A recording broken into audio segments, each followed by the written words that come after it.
അനിഷേടാ, ശരിക്കും ഈ cinema poster designing കൊണ്ട് ജീവിക്കാൻ പറ്റുമോ? ജീവിക്കാൻ പറ്റുമെന്നുള്ളതിൻ്റെ ഏറ്റവും വലിയ ഉദാഹരണമല്ലേ ഞാൻ ജീവിച്ചിരിക്കുന്ന ഉദാഹരണമല്ലേ ഞാൻ. എറണാകുളത്ത് എനിക്ക് വന്നത് ഒരു 2010 കാലഘട്ടങ്ങളിൽ, അല്ല 2010 2008 ഞാനൊരു KSRTC ബസ്സിൽ ഇവിടെ വന്നിറങ്ങുന്നു. അതിലൊരു മുണ്ടും ഒരു ഷർട്ടും മാത്രമേ ഉണ്ടായിരുന്നുള്ളൂ. ഇന്നിപ്പോൾ എറണാകുളത്ത് 22 സെൻറ്റ് സ്ഥലം, ഏകദേശം ഒരു 1.5 കോടി രൂപേൻ്റെ ഒരു വീട്, ഓഫീസ്, കാറ്, പിന്നെ ഞാൻ തന്നെ ഡിസൈൻ ചെയ്ത 2 കുട്ടികൾ. രണ്ടുപേരും കൂടെ ഡിസൈൻ ചെയ്ത കുട്ടികൾ. അപ്പോൾ ഡിസൈൻ എന്ന് പറയുന്നത് ഇപ്പോൾ എനിക്ക് സിനിമയിൽ അഭിനയിക്കുമ്പം തന്നെ എനിക്ക് തോന്നിയിട്ടുണ്ടായിരുന്നു. കാരണം അഭിനയം എന്ന് പറഞ്ഞു കഴിഞ്ഞാൽ അതൊരു കയറി ഇറങ്ങി ഇങ്ങനെ നിൽക്കുന്നൊരു പരിപാടിയാണ്. അപ്പോൾ എൻ്റെ കയ്യിലുള്ള, ഞാൻ ചെറുപ്പത്തിലേ വരയ്ക്കുമായിരുന്നു, അപ്പോൾ കയ്യിലുള്ളൊരു തൊഴിലാണ്. അപ്പോൾ അത് നമ്മൾ കൂടുതലാക്കി പിന്നെ വലിയൊരു ടീമായി അടിപൊളിയായിട്ട് പോകണം. അതെങ്ങനെ പ്രൊഫഷണലി അതൊരു ഇതാക്കാനോ എങ്ങനെയാണ് തോന്നിയത്? പ്രൊഫഷണലി ഇപ്പോൾ ഞാൻ പഠിച്ചിരുന്നത് മറ്റേ വെബ് ഡിസൈനിങ്, ഗ്രാഫിക് ഡിസൈനിങ് എന്ന് പറയുന്നൊരു സെക്ഷനായിരുന്നു. പിന്നീട് 2012 ദുൽഖറിൻ്റെ സെക്കൻഡ് ഷോ എന്ന് പറയുന്ന സിനിമ, അതിലെൻ്റെ കൂട്ടുകാരാണ് ഇതൊക്കെ ചെയ്യുന്നത്. അപ്പോൾ ആ സമയത്ത് ഞാൻ വെറുതെ എൻ്റെ അടുത്ത് ശ്രീനാഥ് പറയുന്ന ഒരു പോസ്റ്റർ ചെയ്ത് കാണിക്കാൻ വേണ്ടി പറയുന്നു, വെറുതെ നമ്മൾ സ്ക്രിപ്റ്റിൽ വെക്കാൻ വേണ്ടിയിട്ട്. പിന്നെ ഇത് കണ്ടപ്പം പിന്നെ വിനിയും ശ്രീനാഥൊക്കെ വിചാരിച്ച് എന്നാൽ പിന്നെ നമ്മൾ പോസ്റ്റർ ഇവൻ തന്നെ ചെയ്യട്ടെ. പിന്നെ അങ്ങനെ ഞാൻ നമ്മളെ ഓൾഡ് ശ്രീതേട്ടൻ, കോളിൻസ് ഏട്ടൻ ഇവരൊക്കെ വിളിക്കുകയും അങ്ങനെ ഞാൻ ഇതിനെക്കുറിച്ച് കൂടുതൽ പഠിച്ച് കൂടുതൽ അറിഞ്ഞ് ഞാൻ അങ്ങനെ പിന്നീട് ഇതിങ്ങനെ വളർന്നു പിന്നെ ഒരുപാട് പേര് നമ്മളെ കൂട്ടത്തിലേക്ക് ജോയിൻ ചെയ്ത് ഇന്ന് എനിക്ക് തോന്നുന്നു ഏകദേശം ഒരു 400ഓളം സിനിമകൾ നമ്മൾ ചെയ്തു കഴിഞ്ഞു. അപ്പോൾ സിനിമകൾ ഫസ്റ്റ് വർക്ക് ഏതായിരുന്നു? സെക്കൻഡ് ഷോ ആയിരുന്നു. സെക്കൻഡ് ഷോ ആണ് ഫസ്റ്റ് പടം. അതായിരുന്നു പോസ്റ്ററിലും അഭിനയത്തിലും എൻ്റെ തുടക്കം. അതെ, അതായത് വികടൻ ഭയങ്കര ശ്രദ്ധിക്കപ്പെട്ടില്ലേ ആദ്യം തന്നെ? വികടൻ ആ 5 പേരിൽ ഒരാളാണല്ലോ. പക്ഷെ എന്നെ കടപ്പുറത്ത് വെച്ച് സണ്ണി കുത്തി കളഞ്ഞല്ലോ. അതിൻ്റെ സെക്കൻഡ് പാർട്ട് എടുക്കാൻ ഞാൻ സമ്മതിക്കൂല. പോസ്റ്റർ ഡിസൈൻ ചെയ്തില്ലേ? അതിൻ്റെ പോസ്റ്റർ ഡിസൈൻ ഞാൻ ചെയ്യും.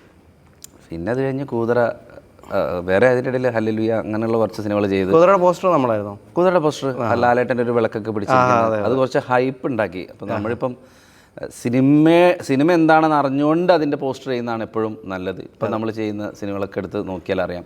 പ്രേമലു നമുക്കറിയാം, അതൊരു ടീനേജ്, അവരൊരു പ്രണയം പറയുന്നത്. പിന്നെ ഈ നമ്മളിപ്പോൾ ഒരു സിനിമ പോസ്റ്റർ ഡിസൈനിങ്ങിന് വരത്തില്ലേ അവർ? ഇപ്പം പ്രൊഡക്ഷൻ സൈഡ് ചിലപ്പോൾ ഡയറക്ടറൊക്കെ ആയിരിക്കും വരുന്നത്. അതെ. ഇപ്പം ഫുൾ സ്ക്രിപ്റ്റ് കേൾക്കുമോ അതോ? പിന്നെ നമ്മുടെ അടുത്ത് വ്യക്തമായിട്ട് പറഞ്ഞു തരും എന്താണ് അവരുള്ളിലുള്ളത് കിട്ടിക്കഴിഞ്ഞാൽ മാത്രമേ നമുക്ക് അതിൻ്റെ ഈ ലുക്ക് ആൻഡ് ഫീലിലാണല്ലോ നമ്മൾ ഇതൊരു ഹൊറർ സിനിമയാണോ, ഇതൊരു ആക്ഷൻ പടമാണോ, അല്ലെങ്കിൽ ഇത് ത്രില്ലറാണോ, ഏത് ജോണിൽ വരുന്ന പടമാണെന്നുള്ളത് നമ്മളെ ഈ പോസ്റ്ററുകളിലൂടെയാണ് ജനങ്ങൾക്ക് പെട്ടെന്ന് മനസ്സിലാവുന്നത്. അതെ. ഇപ്പോൾ ഈ നമ്മളൊരു മൂഡ് സെറ്റ് ചെയ്യുന്നത് എങ്ങനെയാണ്? ഒരു സിനിമ വരുമ്പോൾ ഇപ്പോൾ പ്രേമലു ഒക്കെ ആണെങ്കിൽ, പ്രേമലു ഇപ്പോൾ ചെയ്തപ്പോൾ എന്തൊക്കെയായിരുന്നു? അത് ഗിരീഷ് ഷേഡിയുടെയൊക്കെ, പിന്നെ ശ്യാമേട്ടൻ, അത് ഭാവന സ്റ്റുഡിയോ ആണല്ലോ, ദിലീഷ് ഏട്ടനുണ്ട്. അപ്പോൾ അവിടെ നിന്ന് വ്യക്തമായ വ്യക്തമായിട്ട് നമുക്ക് കാര്യങ്ങൾ പറഞ്ഞു തരും. ഇന്ന പരിപാടികളാണ് വേണ്ടത് എന്നുള്ളത് ഒരു വ്യക്തമായിട്ടുള്ള രീതിയിലുള്ള അവരൊരു ഇൻപുട്ടും കൂടെ ഉണ്ടാവും. പിന്നെ കഴിഞ്ഞ് നമ്മൾ ഡിസൈനേഴ്സ്, നമ്മൾ ഒരുപാട് പേരുണ്ട് ഇവിടെ. ടൈറ്റിൽ ചെയ്യാനായിട്ട് വരുന്നുണ്ട്. പിന്നെ അത് കഴിഞ്ഞിട്ട് ഇതിൻ്റെ ഫോട്ടോ റീടച്ച് പരിപാടികളൊക്കെ ചെയ്യാനായിട്ട്, പിന്നെ എൻ്റെ ഐഡിയ പിടിക്കാനായിട്ട് വിമലുണ്ട്, പിന്നെ വിവേക് ഉണ്ട്. അങ്ങനെ ഒരുപാട് പേര് നമ്മളവിടെ വർക്ക് ചെയ്യുന്നുണ്ട്. അപ്പോൾ അതിൻ്റെ ഒരു കളറും മൂഡും, ഞങ്ങൾ ഹൈദരാബാദ് പോയിട്ടൊക്കെയാണ് ഞങ്ങൾ ഫോട്ടോഷൂട്ടൊക്കെ ചെയ്തത്. ഇപ്പോൾ ഈ സിനിമ പോസ്റ്ററുകളൊക്കെ കാണുമ്പോൾ നമ്മളിത് എവിടെ നിന്ന് ഉണ്ടായി വരുന്നു എന്നൊക്കെ പണ്ട് വിചാരിക്കുമായിരുന്നു. ഇപ്പോൾ സിനിമ പോസ്റ്റർ ഡിസൈനിങ് അങ്ങനെ പഠിക്കാം. ഇപ്പോൾ ചേട്ടൻ ഇപ്പോൾ ഒരു ഇൻസ്റ്റിറ്റ്യൂട്ട് തുടങ്ങിയല്ലോ, ഗാ എന്ന് പറഞ്ഞിട്ട്. അതെ. അപ്പോൾ ശരിക്കും അതിൻ്റെ ഉദ്ദേശം എന്താണ്? Global academy of artistry. ഇത് തുടങ്ങാനുള്ള ഒരു കാരണം വെച്ചാൽ എനിക്ക് വർക്കുകൾ ഇങ്ങനെ കൂടിയ സമയത്ത് ഞാൻ ഒരുപാട് പേരെ ഇൻ്റർവ്യൂ ചെയ്ത സമയത്താണ് ഇവർക്ക് ടൂൾസ് അറിയാം, പക്ഷേ ഇതൊക്കെ എങ്ങനെയാണ് ഉപയോഗിക്കണം, ഇതിൻ്റെ ഒരു ഡിസൈനിൻ്റെ ഒരു കാരണം ഇവിടെ എല്ലാവർക്കും വേണ്ടത് അതിഭീകരമായിട്ടുള്ള ഡിസൈൻസാണ്. അതെ, ഒരു ഫസ്റ്റ് ലുക്ക് കാണുമ്പോൾ തന്നെ അങ്ങനെ ഞെട്ടണം. ഇവിടെ ഇപ്പം ഡിസൈൻ മാത്രമല്ല പഠിപ്പിക്കുന്നത്, പോസ്റ്റർ ഡിസൈൻ മാത്രമല്ല, ബ്രാൻഡിങ് സെക്ഷനിലേക്ക് ആളെ വേണം. അതുപോലെ തന്നെ ഡിജിറ്റൽ മാർക്കറ്റിംഗ് പഠിപ്പിക്കുന്നുണ്ട്. ആ സോഷ്യൽ മീഡിയയിൽ ഇപ്പോൾ ഒരു തമ്പനിൽ നിനക്ക് ഡിസൈൻ ചെയ്യണ്ടേ, അല്ലേ? ഒരു തമ്പനിൽ ഡിസൈൻ ചെയ്യേണ്ടി വരും. അതുപോലെ തന്നെ 3D മോഡലിങ്, UA UX, പിന്നെ അങ്ങനെ തുടങ്ങിയിട്ടില്ല. ഇനി പിന്നെ കഴിഞ്ഞിട്ട് കുറച്ച് എഡിറ്റിങ്, അങ്ങനെയുള്ള കുറച്ച് കാര്യങ്ങൾ നമ്മൾ, അതായത് ഒരു വ്യക്തിനെ ജോലി കിട്ടുന്ന രീതിയിൽ ആക്കി കൊടുക്കുക എന്നുള്ളതാണ് ഉദ്ദേശം. ഇതിൻ്റെ മെയിൻ ഒരു കഥ എന്ന് പറഞ്ഞു കഴിഞ്ഞാൽ, ഞാനിത് ഇതേപോലെ തന്നെയായിരുന്നു. അതായത് ഞാൻ 10th കഴിഞ്ഞ് കുറേ കാലം എനിക്ക് ഭയങ്കര അട്ടർ ഫ്ലോപ്പ് ദാരിദ്ര്യം എന്ന് പറയില്ലേ, അവിടെ നിന്നാണ് ഞാൻ വരുന്നത്. അപ്പോൾ അവിടെ നിന്ന് അത് കഴിഞ്ഞ് 10th നല്ല മാർക്കൊക്കെ വാങ്ങിയിട്ട് ഞാൻ പോകുന്നത് പിന്നെ ചെന്നൈയിൽ കുറേ ഹോട്ടൽ പണി അവിടെ എന്നെങ്ക സാർ ആ സാധനമാണ് ഞാൻ. ഞാൻ ഈ സ്കൂളിലൊക്കെ നാടകം കളിച്ച് അവിടുത്തെ ഏറ്റവും ബെസ്റ്റ് ഓയിൽ പെയിൻറ്റ് പരിപാടികൾ പിന്നെ വാട്ടർ കളറിനൊക്കെ അത്രയും മേടിച്ചിട്ട് ഞാൻ ഇവിടെയാണല്ലോ ദൈവമേ എൻ്റെ ജീവിതം എന്ന് ആലോചിച്ചുകൊണ്ടിരിക്കുന്ന സമയത്ത് തിരിച്ച് ഞാൻ കോഴിക്കോട് തന്നെ വന്ന് ഞാൻ അവിടുന്ന് ഓപ്പൺ ഡിഗ്രി എഴുതുന്നു. പിന്നെ അതിൻ്റെ കൂടെ തന്നെ ഞാൻ എന്ത് ചെയ്യുന്നു, അവിടെ മൾട്ടിമീഡിയ ആനിമേഷൻ പഠിക്കാൻ വേണ്ടി പോകുന്നു. അപ്പോൾ ഞാൻ അവിടുന്ന് ശ്രദ്ധിച്ച കാര്യം അവിടെ ടൂൾസ് മാത്രമേ പഠിപ്പിക്കുന്നുള്ളൂ. അതായത് ഒരു ഇൻസ്റ്റിറ്റ്യൂട്ടിൽ അവർ ഇത് ടൂൾസ്, അത് അന്നത്തെ കാലത്ത് അതാണ് കണ്ടിട്ടില്ലോ, മൾട്ടിമീഡിയ ആനിമേഷൻ കോഴ്സ് എന്നൊക്കെ പറഞ്ഞിട്ട് എഴുതി വെച്ചിട്ടുണ്ടാവും. അത് കഴിഞ്ഞ് ഞാൻ അവിടുന്ന് ഈ ടൂൾസും സാധനങ്ങളെല്ലാം പഠിച്ചു. ഇതൊക്കെ എന്തിനാണ് യൂസ് ചെയ്യേണ്ടതെന്ന് കറക്റ്റ് ആയിട്ട് എനിക്ക് മനസ്സിലായില്ല.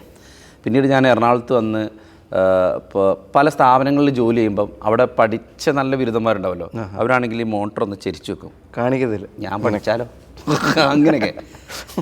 അപ്പോൾ വീണ്ടും ഞാൻ എന്ത് ചെയ്യുന്നു, ഈ പൈസയൊന്നും ഇല്ലാതെ ഇൻറ്റേൺഷിപ്പും പരിപാടികളൊക്കെ ആയിട്ട് വീണ്ടും ഞാൻ പല രീതിയിൽ നമ്മൾ സ്വയം ഇരുന്ന് ഇതിങ്ങനെ പഠിച്ചുകൊണ്ടേയിരിക്കുക. എന്നിട്ടും നമുക്ക് പൈസ കിട്ടുന്നില്ല. അന്ന് പിന്നെ അവസാനം ഞാനൊരു ഫ്ലെക്സ് കടയിലൊക്കെ കയറി 50 രൂപയ്ക്കൊക്കെ.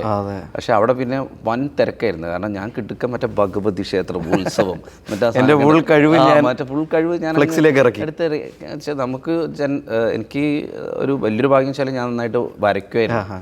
അപ്പോൾ അതും കൂടെ ഉള്ളതുകൊണ്ട് പിന്നെ ഞാൻ ഒരുപാടിരുന്ന് പുസ്തകങ്ങൾ വായിക്കുകയും ഈ ഡിസൈൻസിൻ്റെ ഒരുപാട് സാധനങ്ങൾ നമ്മൾ എടുത്തെടുത്ത് അപ്പം പുറത്തിട്ടിച്ചിരിക്കുന്ന പിന്നെ പോസ്റ്റേഴ്സും കാര്യങ്ങളൊക്കെ ശ്രദ്ധിക്കാൻ തുടങ്ങി. പിന്നെ എനിക്ക് മനസ്സിലായത് എന്തുകൊണ്ട് ഇനി ഞാൻ ഒരാളെ പഠിപ്പിച്ചു കഴിഞ്ഞാൽ, ഞാൻ പഠിപ്പിക്കുകയാണെങ്കിൽ, കാരണം ഞാൻ അത്രയും എക്സ്പീരിയൻസ് ആയി, ഞാൻ പഠിപ്പിക്കുകയാണെങ്കിൽ അയാൾക്ക് ഉറപ്പായിട്ടൊരു ജോലി നേരെ അങ്ങ് ചെന്ന് കയറി ജോലി ചെയ്യാം. എന്നെപ്പോലെ ഒരു 3-4 വർഷം വെറുതെ കളയണ്ട. ഒരു 10 മാസത്തെ ഒരു കോഴ്സ് എടുത്തു കഴിഞ്ഞാൽ, ഇപ്പം നമുക്ക് പണ്ടാണെങ്കിൽ ചുമർ ചിത്രങ്ങളായിരുന്നു അല്ലേ പെയിൻറ്റ് ചെയ്യുന്ന ആളുകൾ. പിന്നീടാണ് പെട്ടെന്ന് ഫ്ലെക്സ് വന്നു, ഫ്ലെക്സ് പിന്നെ ഫോട്ടോഷോപ്പ് ഒക്കെ വരുന്നു. അപ്പോൾ ഇവർ വിചാരിച്ചു ഇവരെ ജോലി പോകുന്നു. അവരെ ജോലി പോവില്ല. ഇവരെന്നെ അത് പഠിച്ചിരുന്നെങ്കിൽ ഇവരൊന്നുകൂടെ അപ്ഡേറ്റഡ് ആയേനെ. കാരണം അവർക്ക് ആ സെൻസ് ഉണ്ട്, എന്ത് ഡിസൈൻ, അപ്പോൾ അതിലേക്ക് അവർക്ക് കൂടുതൽ അവർക്ക് ചെയ്യാൻ പറ്റും. ഇപ്പം AI വരുന്നു.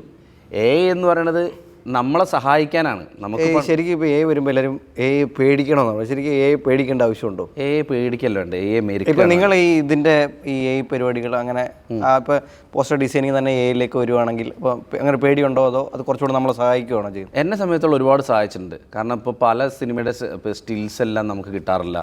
പലപ്പോഴും നല്ല സ്റ്റില്ലുകൾ കിട്ടും. ഇപ്പോൾ വള എന്ന് പറയുന്നൊരു സിനിമയുടെ ഞങ്ങൾ AIയിൽ ഫോട്ടോഷൂട്ട് ചെയ്തു. അവസാനം നിങ്ങൾക്ക് മനസ്സിലാവുകയില്ല, ഒരുപാട് കാര്യങ്ങൾ എന്താ വെച്ചാൽ ക്വാളിറ്റിയും അതുപോലെ തന്നെ ഇതിൻ്റെ ഭംഗിയും കൂടി വരികയാണ്. AI വന്നതോടുകൂടെ നമുക്ക് കുറച്ചും കൂടെ സമയലാഭം കിട്ടി. ഓക്കെ, അങ്ങനെയുള്ള കാര്യങ്ങളിൽ AI ഭയങ്കരമായിട്ട് നമ്മളെ സപ്പോർട്ട് ചെയ്യുന്നുണ്ട്. എനിക്ക് മോഷൻ പോസ്റ്റേഴ്സ് വരുന്നുണ്ട്. അങ്ങനെ ഒരുപാട് കാര്യങ്ങളിൽ നമുക്ക് AI ഭയങ്കര സപ്പോർട്ടീവാണ്. ഏതൊരു സ്ഥാപനത്തിനും ഇപ്പം നിനക്കായിക്കോട്ടെ എന്തായാലും ഒരു ഡിസൈനർ വേണ്ടേ? അതെ, വേണം, ഉറപ്പല്ലേ. ഇപ്പം നീ ഇപ്പോൾ ഒരു വ്ളോഗ് ചെയ്തിട്ടാണെങ്കിലും എന്തിപ്പോൾ നീ ഇതിപ്പോൾ നമ്മളൊരു വീഡിയോ ചെയ്യുക, അതിൻ്റെ വീഡിയോ അപ്ലോഡ് ചെയ്യുന്ന സമയത്ത് ഏറ്റവും ഇതിൻ്റെ തമ്പനയിൽ നോക്കിയിട്ടായിരിക്കും ആളുകൾ ഈ വീഡിയോ, അത് ഏറ്റവും അട്രാക്റ്റീവായിട്ട് എങ്ങനെ ഉണ്ടാക്കാം. അതെ അത്തരം കാര്യങ്ങൾ അത് കാണണമെന്നുണ്ടെങ്കിൽ ഞാൻ പറഞ്ഞ അതിൻ്റെ ബേസാന്ന് പറഞ്ഞു. പിന്നെ ഡിസൈനിങ്ങിലേക്ക് അത്തരം കാര്യങ്ങളിലൊക്കെ ഒന്ന് ഡീറ്റെയിൽ ആയിട്ട്. അപ്പോൾ ഇവിടെ നിന്ന് പഠിച്ചിറങ്ങണ ഒരാൾ ഒരു നല്ലൊരു പ്രൊഫഷണലായിട്ട് ഇറങ്ങണം എന്നുള്ളൊരു ആഗ്രഹമാണ്. പിന്നെ എൻ്റെ ഏറ്റവും വലിയ ഉദ്ദേശം വെച്ചാൽ അവരിവിടെ തന്നെ ജോലിക്ക് എടുക്കുക എന്നുള്ളതാണ്. കാരണം ഞാനൊരു 4-5 കൊല്ലം മുന്നേ ഞാൻ ഒബ്രോൺ മാളിൽ അവിടെ ഞങ്ങൾ ചെറിയ രീതിയിലൊരു ഒരു ടെസ്റ്റ് നടത്തിയിട്ടുണ്ടായിരുന്നു. ഒരു 10 കുട്ടികളെ ഉണ്ടായിരുന്നുള്ളൂ. അതിലുണ്ടായിരുന്ന ആളുകളാണ് ഇപ്പോൾ ഇവിടെ ഡിസൈൻ ചെയ്യുന്നത്. ഏറ്റവും നല്ല ഡിസൈനേഴ്സ്, ഇവിടുത്തെ ക്രിയേറ്റീവ് ജോലി സെറ്റായി, ഇവിടെ ജോലി സെറ്റായി, ഇവരിവിടെ അടിപൊളി ഹാപ്പി, അവർ നല്ല രസമായിട്ട്. പിന്നെ നമ്മളിങ്ങനെ ഇതൊക്കെ പഠിക്കാൻ തുടങ്ങുമ്പോൾ നമ്മൾ ഏറ്റവും എന്ത് ക്വാളിഫിക്കേഷനാണ് ഇതിന് ശരിക്കും വേണ്ടത്? ഇതിന് ക്വാളിഫിക്കേഷൻ എന്ന് പറഞ്ഞു കഴിഞ്ഞാൽ ഒരു സെൻസ് ഉണ്ടാവുക എന്നുള്ളത് മാത്രം. ഒരു ക്രിയേറ്റീവ് സെൻസ്. എനിക്കിത് പഠിക്കണം എന്നുള്ള ഒരു ക്രിയേറ്റീവ് സെൻസ് ഇല്ലേ, അല്ലാണ്ട് ഇതിനൊരു ക്വാളിഫിക്കേഷനും വേണ്ട. ഞാൻ സ്കൂളിൽ പോയില്ലെങ്കിലും കുഴപ്പമില്ല.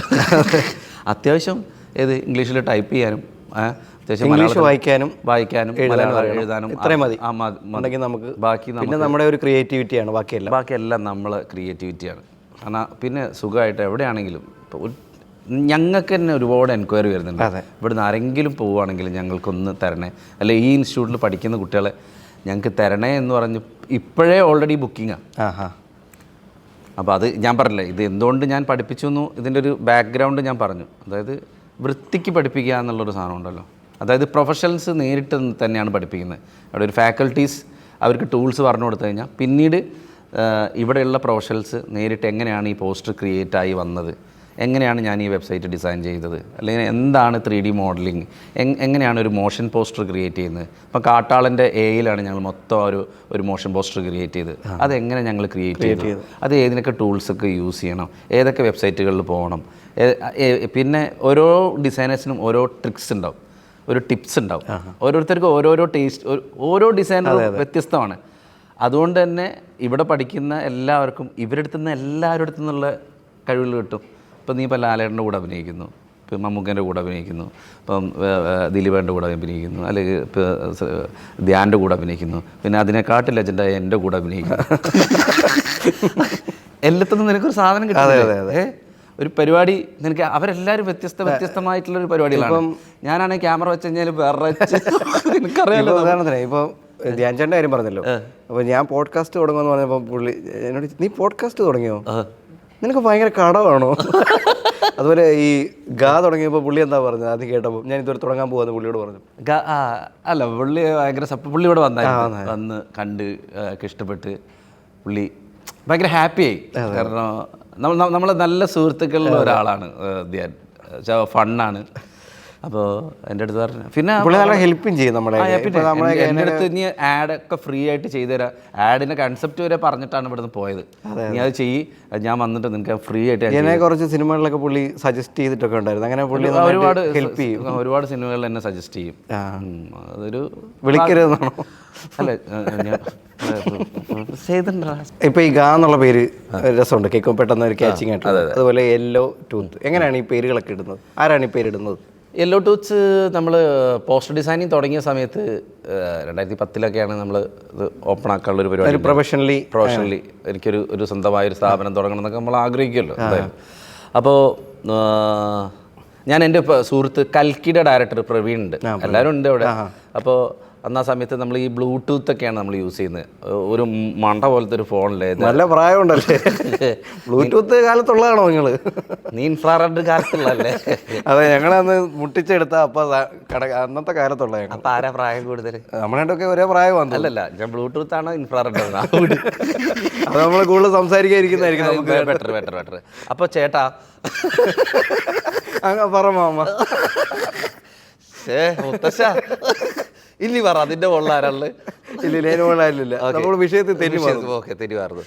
ഞാൻ പറഞ്ഞാലും നമ്മൾ അങ്ങനെ ഞങ്ങൾ അന്ന് ബ്ലൂടൂത്ത് വഴി എന്തൊക്കെയാണ് അയക്കുക എന്നുള്ളത് നിനക്ക് അറിയാലോ. ഞാൻ അറിയാതെ തന്നെ നിനക്കറിയാം എന്ന് വിചാരിക്കുന്നു. ഓക്കെ, പറയൂ. അന്ന് ഇൻ്റർനെറ്റ് വളരെ കുറവാണ്. അതെ, ഏത് കാലഘട്ടം? ഒരു 2007 2008 ആ ഒരു കാലഘട്ടം. 2010 നമ്മൾ തുടങ്ങുന്നത്. പക്ഷേ അന്ന് മുതലേ ബ്ലൂടൂത്തും ആണ്. അതെ, ബ്ലൂടൂത്ത് ഒക്കെയാണ് ഉള്ളത്. അപ്പോൾ അവൻ്റെ കയ്യിലും ഫോണുണ്ട്. അപ്പോൾ ഞാൻ പറയടാ, സാധനം ഒന്ന് അയക്കാൻ, നീ ഒന്നും കൂടെ അയക്കുമെന്ന് പറഞ്ഞു. ഒരു ഫോട്ടോടാ നല്ല നീലാകാശമുള്ള ഒരു ഫോട്ടോ. ചുമ്മാ കറക്റ്റ് പേരായിരുന്നു ബ്ലൂടൂത്ത്. അപ്പോൾ അവൻ ബ്ലൂടൂത്ത് വഴിയാണ് അയക്കുന്നത്. അപ്പോൾ ആ ബ്ലൂടൂത്തിന് അപ്പോൾ ഞാൻ സിനിമാ നടനാവണം, കാരണം ഇവർ സ്ക്രിപ്റ്റ് എഴുതിക്കൊണ്ടിരിക്കുക, പ്രീ പ്രൊഡക്ഷൻ പരിപാടികളൊക്കെ നടന്നുകൊണ്ടിരിക്കുന്നുണ്ട്. അപ്പോൾ ഞാനിത് ഇവർ ചെയ്തുകൊണ്ടിരിക്കുന്ന സമയത്ത് എനിക്ക് നടനാവണം എന്നുള്ള ആഗ്രഹമാണ്. അപ്പോൾ എനിക്ക് പോസ്റ്റർ ഡിസൈൻ ചെയ്യാൻ എനിക്ക് ഓൾറെഡി നീ ചെയ്തോ എന്ന് പറഞ്ഞല്ലോ. അപ്പോൾ അതിൻ്റെ മുകളിൽ എൻ്റെ പേര് ഇത് ഡിസൈൻസ് ബൈ അനീഷ് ഗോപാൽ എന്ന് വേണ്ട. അതിന് പകരം നടനായിട്ട് ഞാൻ മറ്റേ അനീഷ് ഗോപാൽ എന്ന് അറിയപ്പെട്ടാൽ മതി എന്നാണ് വിചാരിച്ചത്. അറിയപ്പെട്ടില്ല, ഓട്ടെ, അത് വിട്. അത് വിട്. പിന്നെ ഇപ്പം എനിക്ക് തോന്നുന്നു ഇതിന് അനീഷ് ഗോപാലിന് ഇട്ടാൽ മതിയായിരിക്കും, 10 പേരെങ്കിലും അറിഞ്ഞാൽ. അത് കഴിഞ്ഞ് ഞാൻ ഇവൻ്റെ അടുത്ത് ഇങ്ങനെ ഫോണിൽ നോക്കിയപ്പം ഇവൻ്റെ ഫോണിൻ്റെ പേര് യെല്ലോ ടൂത്ത്. പുള്ളി ഭയങ്കര ക്രിയേറ്റീവ്. അവൻ ക്രിയേറ്റീവാണ്, സീരിയസ്ലി അവൻ ക്രിയേറ്റീവാണ്. അപ്പോൾ ആ പേര് എനിക്ക് ഭയങ്കര ക്യാച്ച് ചെയ്ത് തോന്നി. കാരണം എനിക്ക് യെല്ലോ കളറിനോട് ഭയങ്കര ഇഷ്ടമാണ്. കാരണം ഞാൻ ചെറുപ്പം മുതലേ ഞാൻ സ്കൂൾ നമ്മൾ ഹൗസ് തിരിക്കുമല്ലോ, അപ്പോൾ ഇപ്പം എങ്ങനെ പോയാലും ഞാൻ യെല്ലോ ഹൗസിലായിരിക്കും. അതെ അതെ, അത് ഞങ്ങൾ വിൻ ചെയ്യും ചെയ്യും. അതുകൊണ്ടാണ് ഇന്ന് യെല്ലോ ടൂത്ത് വിൻ ചെയ്തിരിക്കുന്നത് ഞാൻ വിചാരിക്കുന്നു. അങ്ങനെയാണ് ആ യെല്ലോ ടൂത്ത് എന്നുള്ള പേര് വരുന്നത്, സെലക്ട് ചെയ്തത്. അതെ അതെ. ഈ എസ് എന്നുള്ളത് പിന്നീട്ടതാണ്. വേറെ ആരോട് സജഷൻ ചോദിച്ചായിരുന്നു ഞാൻ ഇന്ന പേരിടുവാണ്? ശ്രീനാഥ് ഇവരടുത്തൊക്കെ ചോദിച്ചു. അപ്പോൾ അവർ പറഞ്ഞ ഒരു ഫങ്കി, ഒരു രസമുണ്ട്, ക്യാച്ച് ഒരു പരിപാടിയാണ്. അപ്പം അന്ന് നമ്മളിവിടെ നോക്കി കാണുന്ന വെച്ചാൽ ഓൾഡ് മങ്ക്സ് അങ്ങനെയൊക്കെ നല്ല ക്രിയേറ്റീവ് ഡിസൈൻസ് ഒക്കെ അവരത് ഞാൻ നോക്കി കാണാറുണ്ട്. മർച്ചൻ്റ് ആൻഡ്സ് എന്നൊക്കെ പറയുന്ന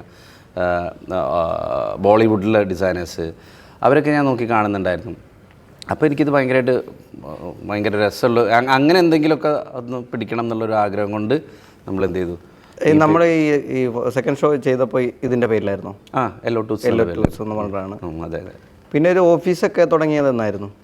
പിന്നീട് ഞാൻ എൻ്റെ കമ്പ്യൂട്ടറും തലേ ചുമന്ന് ഞാൻ എവിടെ പോകുന്നു അതാണായിരുന്നു എൻ്റെ ഓഫീസ്. അന്ന് അങ്ങനെയായിരുന്നു. അതെന്ന് വെച്ചാൽ സിനിമ ഇപ്പം ഞാൻ യോബിൻ്റെ പുസ്തകം ചെയ്യുന്ന സമയത്ത് അല്ലെ അഞ്ചു സുന്ദരിയൊക്കെ ചെയ്യുന്ന സമയത്ത് ഞാൻ അവിടെ ഫ്ലാറ്റിൽ പോയിട്ട് അവിടെ ഇരുന്നിട്ടാണ് ചെയ്തിട്ടുണ്ടായിരുന്നത്. ഇപ്പം വിനയിൻ്റെ പടം കോഹിനൂർ ചെയ്യുമ്പം ഞാൻ ഈ കമ്പ്യൂട്ടർ തലയിൽ വയ്ക്കും, നേരെ പോകുന്നു, അവിടെ ഒരു ഏതെങ്കിലും റൂം സെറ്റ് ചെയ്ത് തരും, അവിടെ ഇരുന്ന് ഡിസൈൻ ചെയ്യാൻ തുടങ്ങും. പിന്നീട് അത് കഴിഞ്ഞ് ഞാൻ കൊച്ചിയിലേക്ക് മാറി. കോഴിക്കോട് ഞങ്ങൾക്കൊരു ഓഫീസ് ഉണ്ടായിരുന്നു, പക്ഷേ അവിടെ ഇരുന്ന് വർക്ക് ചെയ്യലും എറണാകുളത്ത് പരിപാടികൾ നടക്കാത്തതുകൊണ്ട് പിന്നീട് നമ്മൾ എറണാകുളത്ത് ഒരു ഓഫീസ് ഇട്ടു. പിന്നെ അത് കഴിഞ്ഞ് അത് ആദ്യം ഇട്ടത് ചക്കരപ്പറമ്പിലായിരുന്നു. അവിടെ നമുക്ക് 2-3 പേര് ഉണ്ടായിരുന്നു ഡിസൈനേഴ്സായിട്ട്. പിന്നെ അത് കഴിഞ്ഞ് അന്ന് ശരിക്കും പറയുകയാണെങ്കിൽ നമുക്ക് ശമ്പളം കൊടുക്കാൻ ഒരു ആദ്യ കാലഘട്ടത്തിൽ ഭയങ്കര സ്ട്രഗിളായിരുന്നു. കാരണം നമുക്ക് പറഞ്ഞ പോലെ പൈസ കിട്ടുന്നില്ല. അന്നത് മലയാള സിനിമ വളരെ ബഡ്ജറ്റ് ഭയങ്കര അന്നൊക്കെ ഈ പോസ്റ്റേഴ്സിന് വേണ്ടിയൊക്കെ മുടക്കുന്ന ഫണ്ട് കുറവായിരുന്നു. അച്ഛാ തുടക്കക്കാരന് പലപ്പോഴും കുറവാണ്.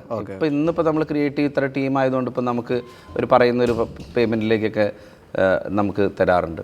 നമ്മളൊരു പ്രൊഫഷൻ തിരഞ്ഞെടുക്കുമ്പോൾ ആദ്യം നമ്മൾ സാലറി ക്യാഷ് പരിപാടികളൊക്കെ ആയിരിക്കുമല്ലോ ആലോചിക്കുക, കാരണം സാമ്പത്തികം വേണമല്ലോ. പിന്നെ ഇപ്പം ഇങ്ങനൊരു പ്രൊഫഷൻ തിരഞ്ഞെടുക്കുകയാണെങ്കിൽ എങ്ങനെയാണ് സാലറി പരിപാടികൾ? ഇപ്പം ഞാൻ പഠിച്ചു കഴിഞ്ഞ് ഇറങ്ങിക്കഴിഞ്ഞാലുള്ള ഇതിൻ്റെ സാലറി എന്ന് വെച്ച് കഴിഞ്ഞാൽ അവരവരെ കഴിവിനനുസരിച്ചിട്ടുള്ള സാലറിയാണ്. ഇപ്പം എയിലൊക്കെ പ്രോംപ്റ്റ് ചെയ്ത് ക്രിയേറ്റ് ചെയ്യുന്ന ആൾക്കാരുണ്ട്, പല രീതിയിൽ ക്രിയേറ്റ് ചെയ്ത്. ഇപ്പം ഞാൻ നോക്കട്ടെ, ഞാനൊക്കെ ഒരു 5-6 വർഷം മുന്നേ ഒരു ലോഗോ എനിക്ക് ഡിസൈൻ ചെയ്യേണ്ടി വന്നു.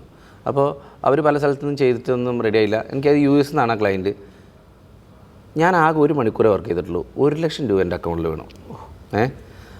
അതേപോലെ തന്നെ ഈ എങ്ങനെ വന്നു കഴിഞ്ഞാലും നമ്മളിപ്പോൾ ഒരു സ്ഥാപനത്തിൽ വർക്ക് ചെയ്യുകയാണെങ്കിലും അവർക്ക് പിന്നെ ഫ്രീലാൻസായിട്ട് എനിക്ക് പുറത്തൊക്കെ എങ്ങനെ പോയാലും 1 ലക്ഷത്തിൻ്റെ 2 ലക്ഷത്തിൻ്റെ ഇടയിലുള്ളൊരു സാലറി പുറത്തുണ്ട്. ഇവിടെ കേരളത്തിലൊക്കെ ആണെങ്കിൽ സ്റ്റാർട്ടിങ് ഒരു 20-25 തുടങ്ങും. ഇപ്പം നമ്മളെ സ്ഥാപനത്തിൽ 50, 60, 70 മേടിക്കുന്നവരുണ്ട് നമ്മളെ സ്ഥാപനത്തിൽ. അത് ക്രിയേറ്റിവിറ്റിക്ക് അനുസരിച്ചാണ്. നിങ്ങളെ ഇതിനോടൊരു ആത്മാർത്ഥമായ താല്പര്യവും പിന്നെ അത് പഠിക്കാനുള്ള ഇതുണ്ടെങ്കിൽ നമുക്ക് ഇതിൻ്റെ ഹൈയിലേക്ക് പോകാൻ പറ്റും. ഞാൻ പറയട്ടെ, ഒരു +2 കഴിഞ്ഞിട്ടുള്ള ഒരാൾക്ക് 1 ലക്ഷം രൂപ സാലറി എന്ന് പറഞ്ഞാൽ നീ ആലോചിക്കുക. ബിടെക് കഴിഞ്ഞിരിക്കണ ചിലപ്പോൾ ഡോക്ടർക്ക് വരെ കിട്ടുന്നുണ്ടാവില്ല. അതെ. നമുക്ക് ഒരു ക്രിയേറ്റീവ് ഒരു ഇതാണ് ആദ്യം ഉണ്ടായിരിക്കുന്നത്. അതെ, ക്രിയേറ്റീവ് താല്പര്യവും പഠിക്കാനുള്ള സാധനം. ഞാൻ എപ്പോഴും പറയാൻ വെച്ചാൽ നിങ്ങൾ കർമ്മം മര്യാദയ്ക്ക് ചെയ്യും. അതെ, കർമ്മത്തിൽ ഫോക്കസ് ചെയ്യും, ബാക്കി പിന്നാലെ വരും, പണം പിന്നാലെ വരും. പിന്നെ ഇതിൻ്റെ ഒരു നമുക്ക് ഭയങ്കര ഇഷ്ടത്തോടെ ചെയ്യുന്നതാണെങ്കിൽ ഭയങ്കര മറ്റേ ജോലികൾ പോലല്ലോ. അതെ, ഇതും ഇതൊക്കെ ഡിസൈനൊക്കെ ഭയങ്കര. അതായത് ഞാൻ ഈ ജോലി തിരഞ്ഞെടുക്കാനുള്ള ഏറ്റവും വലിയ കാരണം അതല്ല, എന്നെങ്കിൽ സാർ ആ സാധനത്തിൽ നിന്ന്. അതെ, കാരണം വൈകുന്നേരം വരെ പണിയെടുത്തിട്ട് പട്ടിപ്പണി എടുത്ത് കഴിഞ്ഞാൽ കിട്ടണമെന്ന് വെച്ചാൽ 100 രൂപ 50 രൂപയൊക്കെയാണ്. ഞാൻ ചെയ്യാത്ത ജോലികളില്ല. പല പണിക്കും പോയിട്ടുണ്ട്. ഞാൻ സ്വർണ്ണപ്പണി എടുത്തിട്ടുണ്ട്, ഞാൻ ഈ മരം ആശാരിപ്പണി ചെയ്യാത്ത ജോലികളില്ല. ഈ ജോലികളിൽ നിന്നൊക്കെ ഞാൻ ഏറ്റവും കൂടുതൽ ആസ്വദിച്ചാൽ ഇത് AC റൂമിലിരുന്ന് നമ്മൾ പാട്ടിട്ട് ശ്രീരാഗമോ, ഇതിൻ്റെ കാലഘട്ടത്തിലുള്ള പരിപാടി കേട്ടോ. ഇപ്പോഴത്തെ പിള്ളേർക്കൊക്കെ ആണെങ്കിൽ നല്ല രസമായിട്ട് അവർക്ക് ഇഷ്ടപ്പെട്ടൊരു പാട്ടൊക്കെ വെച്ച് നല്ല മൂഡിലിരുന്നിട്ട്, ഇത് വേറെ ഇതൊന്നുമില്ലല്ലോ. നമ്മളൊരു ക്രിയേറ്റീവ് ലോകത്തേക്ക് ചെന്ന് അവിടുന്ന് ഓരോ സാധനങ്ങളൊക്കെ എടുത്ത്. ഇപ്പോൾ AI ഒക്കെ ഉള്ളതുകൊണ്ട് നമുക്ക് ഒരുപാട് ഓപ്ഷൻസ് ഉണ്ട്. പല രീതിയിലുള്ള സാധനങ്ങൾ, ടെംപ്ലേറ്റ്സുകളൊക്കെ മാറ്റി മറച്ചും ഒക്കെ നമുക്ക് പല ഡിസൈൻസ് ചെയ്ത് ക്ലയൻറ്റിനെ ഭയങ്കര ഹാപ്പി ആക്കാൻ പറ്റുന്ന രീതിയിലാണ് ഇപ്പോൾ പരിപാടികൾ ഉള്ളത്. അതിനെ കൃത്യമായി പഠിക്കുക എന്നുള്ളതാണ്. ഒരു സൈക്കോളജി, ഇപ്പോൾ ഒരാൾക്ക് ക്രിയേറ്റിവിറ്റി ഇല്ല എന്ന് വിചാരിക്കാം. അപ്പോൾ നിനക്ക് ക്രിയേറ്റിവിറ്റി ഇല്ല, അപ്പോൾ നിനക്ക് എങ്ങനെ ക്രിയേറ്റിവിറ്റി ഉണ്ടാക്കാൻ പറ്റും എനിക്ക് 100% ഉറപ്പാണ്. കാരണം എന്താ വെച്ചാൽ നമ്മൾ എന്താണോ നമ്മളെ സബ് കോൺഷ്യസ് മൈൻഡിലേക്ക് കൊടുക്കുന്നത്, അതുതന്നെയാണ് നമ്മളെ ഈ കോൺഷ്യസ് മൈൻഡിൽ നമുക്ക് റിപ്ലൈ ആയിട്ട് വരുന്നത്. നിൻ്റെ പല ആഗ്രഹങ്ങളും, നീ ഇതൊക്കെ സ്വപ്നം കണ്ടിട്ടുണ്ടാവും ഒരു കാലത്ത്. ഞാനിതൊക്കെ വിഷ്വൽ ചെയ്തെല്ലാം നടന്നിട്ടുണ്ട്. അപ്പോൾ ഞാൻ എന്ത് ചോദിച്ചു കഴിഞ്ഞാൽ ഇവിടെ പഠിക്കാൻ വരുന്ന കുട്ടികളൊക്കെ ആണെങ്കിൽ തന്നെ നല്ല ഇൻ്റർനാഷണൽ ഡിസൈൻസ് ഇല്ലേ, ഇതെല്ലാം ഒരു ഫോൾഡറിലാക്കി വെക്കും. ഒരു 100-200 ഡിസൈൻ ഉണ്ടാവും. അപ്പോൾ ഇവരിതിങ്ങനെ ഡെയിലി വന്ന് ഞാൻ കാണാൻ പറയും. ഒരു 2-3 മാസം ഇത് തുടർച്ചയായി ഇങ്ങനെ കണ്ടുകൊണ്ടിരിക്കുമ്പം ഇത് സബ് കോൺഷ്യസ് മൈൻഡിൽ ഇത് ഫീഡാവും. പിന്നീട് ഇവർ ഈ ടൂൾസ് എല്ലാം പഠിച്ച് പ്രോസസ്സിൻ്റെ കൂടെ നിന്ന് നമ്മൾ അവസാനം ഇൻറ്റേൺഷിപ്പിലേക്ക് കടക്കുമ്പോൾ ഇവരെടുത്ത് ഡിസൈൻ ചെയ്യാൻ പറയുമ്പം ഇവർ ഈ സാധനമൊക്കെ ഫീഡ് ചെയ്തിച്ച സാധനമല്ലേ, ഇവർ തരുന്ന സാധനം വെച്ച് കഴിഞ്ഞാൽ കിടുക്കൻ ഡിസൈൻസും പരിപാടികളായിരിക്കും. അപ്പോൾ അത്തരത്തിലുള്ളൊരു പരിപാടികളും കൂടെ നമ്മളിതിൽ നമ്മൾ കാണുന്നതും കേൾക്കുന്നതും അറിയുന്നതും ഒക്കെ നമ്മുടെ ക്രിയേറ്റിവിറ്റി പ്രകൃതി തന്നെ. നമ്മളെപ്പോഴും പ്രകൃതിയിലേക്ക് ശ്രദ്ധിച്ചാൽ മതി. എന്ത് രസമാണ് ഒരു കിളീനെ നോക്കി കഴിഞ്ഞാൽ അതിൻ്റെ മുകളിലൊരു ഷെയ്ഡ് ഉണ്ട്. ചില കല്ലുകൾ എടുത്ത് നോക്കി കഴിഞ്ഞാൽ നമ്മൾ പോകുന്ന ചില ഇലകൾ കണ്ടില്ലേ, ഡാർക്ക് ഇങ്ങനെ വന്ന് വെച്ചാൽ അതിൻ്റെ ആ ഗ്രീൻ്റെ ഒരു ഗ്രേഡിയൻ്റ് ഉണ്ടാവും. ഇതൊക്കെ തന്നെയാണ് നമുക്ക് നല്ല ഡിസൈനായിട്ട് നമുക്ക് ഫീൽ ചെയ്യുന്നത്. ഇത് തന്നെയാണ് ക്ലയൻറ്റിനും വേണ്ടത്. അപ്പം ഞാൻ അത് പറഞ്ഞല്ലോ, ഇപ്പോൾ ഭയങ്കര പോസിറ്റീവായിട്ട് നിൽക്കുകയാണ് അങ്ങനെ പറയാം. ഇപ്പം ഇനി സജഷൻസ് പറയുമല്ലോ, നമ്മൾ അടിപൊളിയായിട്ട് ഭയങ്കര ഇത് പൊളിച്ചത് ഇപ്പോൾ പുള്ളി എന്നെ കെട്ടിപ്പിടിക്കും എന്നൊക്കെ പറഞ്ഞിട്ട് കൊടുക്കുമല്ലോ. അപ്പോൾ അവർ ഇത് പോരാ എന്ന് പറയുന്ന അവസ്ഥ എങ്ങനെ മാനേജ് ചെയ്യും? അതാണ് ഞാൻ പറഞ്ഞത്. ഞാൻ ഓക്കെ ആയിരുന്നു, ആ ഡിസൈൻ സൂപ്പർ ആണെന്നാണ് എൻ്റെ ഡിസൈൻ ആയിരിക്കും, പക്ഷേ അവർ ഒട്ടും ഓക്കെ അല്ല. ഞാൻ അങ്ങനെ എനിക്ക് അനുഭവങ്ങളുണ്ടായിട്ടുണ്ട്. അതായത് ഞാൻ ഇൻ്റർനാഷണൽ പോസ്റ്ററിനൊക്കെ ഞാൻ ഇത് കിടുക്ക സാധനം, അപ്പോൾ ഫിലിം പോസ്റ്റർ ഡിസൈനിങ്ങിൻ്റെ കാര്യത്തിൽ അപ്പോൾ അവർക്ക് പേടി, ഈ പോസ്റ്ററൊക്കെ വിട്ട് കഴിഞ്ഞിട്ടുണ്ടെങ്കിൽ ജനങ്ങൾ അതിഭയങ്കരമായി ചിന്തിക്കുമോ എന്നുള്ള പേടി കാരണം പല അങ്ങനെ കേട്ട ഒരു ഏറ്റവും മോശമായിട്ടുള്ള ഒരു സജഷൻ ഒന്ന് പറയാൻ പറ്റുമോ? ഒരു പോസ്റ്റർ അയച്ചു കൊടുത്തിട്ട് അയ്യേ ഇതെന്താ ഇങ്ങനെ ചോദിക്കുന്നത്. പിന്നെ ഏറ്റവും സൂപ്പറായിട്ട് ഒരു സജഷനും അയ്യേ എന്ന് പറഞ്ഞിട്ടുള്ളത് അതിപ്പം കുറേ സിനിമകൾ ഉണ്ട്. അതിപ്പോൾ ചിലത് അങ്ങനെ ഉണ്ടാവാറുണ്ട്. ഏറ്റവും നല്ലൊരു സജഷൻ ആയിട്ട് ഇപ്പോൾ ഒരു പോസ്റ്റർ ഉണ്ടാക്കിയിട്ട് ഇപ്പോൾ അങ്ങനെ അയച്ചു കൊടുത്തു. അപ്പോൾ അത് കേട്ടിട്ട് ഒരു സജഷൻ, അപ്പോൾ ഇതെന്താ എനിക്ക് തോന്നാഞ്ഞ്, അത് ഭയങ്കരമായിട്ട് അങ്ങനെ തോന്നിയ ഒരു സജഷൻ. സജഷൻസ് എൻ്റെ സുഹൃത്തുക്കൾ ശ്രീനാഥൊക്കെ പറയുന്ന സജഷൻസ് ഒക്കെ നല്ലതാണ്. തരുൺ മൂർത്തി, പിന്നെ ഈ തുടരുന്ന സമയത്ത് തുടരു പോസ്റ്ററിൽ പുള്ളി എന്തൊക്കെയായിരുന്നു പറഞ്ഞ? പുള്ളി ജോമാനാണ് അത് ഡിസൈൻ ചെയ്തത്. നമ്മുടെ വളരെ വ്യക്തമായിട്ട് അവർക്കൊക്കെ ഇപ്പോഴത്തെ തലമുറയിലുള്ള, ഇപ്പോൾ പഴയ തലമുറ എന്ന് പറയുന്നല്ല, അന്ന് അവർ ഡിസ്ട്രിബ്യൂട്ടേഴ്സിനും പ്രൊഡ്യൂസേഴ്സിനുമാണ് കൂടുതൽ ഇത് കൊടുത്തിട്ടുണ്ടായിരുന്നത്. ഇപ്പോഴത്തെ ഡയറക്ടേഴ്സ് വളരെ ഇൻവോൾവ്ഡാണ്. ഇപ്പോൾ ഓടുകുതിര ചാടുകുതിരയിലൊക്കെ നമ്മൾ അൽത്താഫിൻ്റെയൊക്കെ ഭയങ്കര സജഷൻസ് ഉണ്ട് എല്ലാവർക്കും. അപ്പോൾ അവർക്ക് അവരെ ഭയങ്കരമായിട്ട് ഐഡിയ ഉണ്ട് എങ്ങനെ മാർക്കറ്റ് ചെയ്യണം. പോസ്റ്റേഴ്സ് ഉണ്ട്, മോഷൻ പോസ്റ്റേഴ്സ് വേണം, ട്രോൾസ് വേണം, അല്ലെ പല പരിപാടികളും. തുടരുവിൻ്റെ പോസ്റ്ററുകളൊക്കെ ഭയങ്കര രസമായിരുന്നു, ഇറങ്ങിയപ്പോൾ ഭയങ്കര ഹൈപ്പ് കിട്ടിയ. ഹൃദയപൂർവ്വത്തിലെ എഴുത്ത് ലാലേട്ടനല്ലേ അത് എഴുതിയത്? ലാലേട്ടനൊക്കെ വേറെ ഡിസൈൻ, ഒടുക്കത്തെ ഡിസൈൻ സെൻസാ. ലാലേട്ടൻ എന്തെങ്കിലും അങ്ങനെ സജഷൻ പറഞ്ഞിട്ടുണ്ടായിരുന്നു? ഹൃദയപൂർവ്വം ഈ ലാലേട്ടനല്ലേ ഹൃദയപൂർവ്വം എഴുതിയത്? വിസ്മയ മോഹൻലാൽ ഇന്ന് എഴുതിയത് ലാലേട്ടനല്ലേ? അപ്പോൾ അതൊക്കെ അവർക്കൊക്കെ, മമ്മൂക്കയ്ക്ക് ഭയങ്കര ഡിസൈൻ സെൻസാ, അവരൊക്കെ ഭയങ്കര അപ്ഡേറ്റഡാ. ഇവരതിനെ പറ്റിയൊക്കെ ഭയങ്കരമായിട്ട്, പിന്നെ ഇതിനെക്കുറിച്ച് പറയുന്ന സജഷൻസ് ഭയങ്കര കറക്റ്റായിരിക്കും. പിന്നെ ചോദിച്ചാൽ കൂടെ ഇപ്പം തുടരും ഭയങ്കര ഹിറ്റായില്ലേ, ഇപ്പം അതിലെ പോസ്റ്ററുകളൊക്കെ ഭയങ്കര ശ്രദ്ധിക്കപ്പെട്ടു. ഇപ്പോൾ ഓരോ പോസ്റ്ററൊക്കെ ഭയങ്കര ഇതായിരുന്നല്ലോ, ഇന്ന പോസ്റ്റർ ഇറങ്ങുന്നു, ഇതിനെപ്പറ്റി പലയിടത്ത് ഇന്ന ലാലേട്ട പത്രം വായിച്ചുകൊണ്ടിരിക്കുന്നു. പിന്നെ മറ്റേ നമ്മുടെ ബൈക്കിൽ പോകുന്നതാണ്, സ്പ്ലെൻഡറിൽ പോകുന്നത്, അത് ആരായിരുന്നു ആ ഒരു സ്റ്റില്ല് സജസ്റ്റ് ചെയ്തത്? അത് ഉറപ്പായിട്ടും തരുൺ മൂർത്തി പുള്ളിയായിരിക്കും. ലാലേട്ടൻ അതിലുണ്ടോ എന്ന് എനിക്കറിയില്ല. നമുക്കിവിടെ കിട്ടുന്നത് ഇപ്പോൾ ലാലേട്ടൻ പറഞ്ഞ സാധനം മനസ്സിലായി. ആ കുപ്പി പിടിച്ചിട്ട് അത് മാത്രം നീ അങ്ങോട്ട് നോട്ട് ചെയ്ത് വെച്ച്. അല്ല, ഓൾറെഡി അത് ഭയങ്കര ട്രോളുകളൊക്കെ പല രീതിയിലുള്ള. അതെ അത് ഇതേപോലെ ഡയറക്ടർ സൈഡിൽ നിന്ന് വരുന്നു, പിന്നെ നമ്മളെ ക്രിയേറ്റീവ് സൈഡിലുള്ള നമ്മളെ ടീം, നമ്മളെ ഡിസൈനേഴ്സ് അതിനെ വൃത്തിയായിട്ട് ഭംഗിയായിട്ട് റെഡിയാക്കി കൊടുക്കുന്നു. ഇപ്പോൾ ജൂഡിന് ഭയങ്കര ഇഷ്ടമാണ് വിവേകിനെ. 2018 സിനിമ ചെയ്തതിന് ശേഷം 2018 ഭയങ്കര സൂപ്പറായിരുന്നു. പിന്നീട് അതിന് ശേഷം ജൂഡിന് ചില ഡയറക്ടേഴ്സിന്, ചില ഡിസൈനേഴ്സിന്, ഞാൻ പറഞ്ഞില്ല, പലർക്കും പല രീതിയിലുള്ള കഴിവുകളായിരിക്കും. ഇപ്പോൾ വിനീതേട്ടന് ഇപ്പോൾ വരുണിനെ ഭയങ്കര ഇഷ്ടമാണ്. അപ്പം വിനീതേട്ടൻ്റെ നെക്സ്റ്റ് പടം അടിപൊളിയായിട്ട് ഒരു പോസ്റ്റർ ഡിസൈൻ ചെയ്യുന്നുണ്ട്. വർഷങ്ങൾക്ക് ശേഷം നമ്മളായിരുന്നു ചെയ്തിട്ടുണ്ടായിരുന്നു. വർഷങ്ങൾക്ക് ശേഷം അത് നല്ല പോസ്റ്റേഴ്സ് ആയിരുന്നു. പിന്നെ ഈ അടുത്തിടെ ചെയ്ത പോസ്റ്ററുകൾ അല്ല, ഓണം റിലീസ് ഓടും കുതിര ചാടും കുതിര ഉണ്ട്, പിന്നെ മേനെ പ്യാർ കിയ അല്ലേ? മേനെ പ്യാർ കിയ ഞാനും ഉണ്ട്, ഓടും കുതിരയിലും ഉണ്ട് ഞാൻ. നീ ഞാൻ പോട്ടെ, ഇരിക്ക്. ഞാനാണോ ആർട്ടിസ്റ്റ്, നീയാണോ ആർട്ടിസ്റ്റ്? നിങ്ങളല്ലേ ഏറ്റവും വലിയ ആർട്ടിസ്റ്റ്. ഇതിന്റെയൊക്കെ ഫസ്റ്റില് ഡിസൈൻ ചെയ്ത് വിടുന്ന ആർട്ടിസ്റ്റ് ആരാ? ആ ആർട്ടിസ്റ്റ് അല്ല ഞാൻ ഉദ്ദേശിച്ചത്, ഞാൻ മറ്റേ ആർട്ടിസ്റ്റ്. ഞാൻ അത് വിട്. മേനെ പ്യാർ കിയ, ഓടും കുതിര, ഹൃദയപൂർവ്വം, ഓണം മൊത്തം തൂക്കിയിട്ട് അതിൽ അഭിനയിക്കുന്ന ഞങ്ങളെ കളിയാക്കണം. അല്ല നീ അപ്പൊ സത്യം പറഞ്ഞാൽ ഒരു 90% പോസ്റ്ററും ഡിസൈൻ ചെയ്ത് നിങ്ങളല്ലേ? 90% ഒന്നും ഉണ്ടാവില്ല. ഉണ്ട്. പിന്നെ ഓണത്തിന് ഇറങ്ങുന്ന 4 പടത്തിൽ 5 പടത്തിൽ 3-4 പടവും നിങ്ങളാണ്. ഇല്ല അത്രയും ഇല്ല.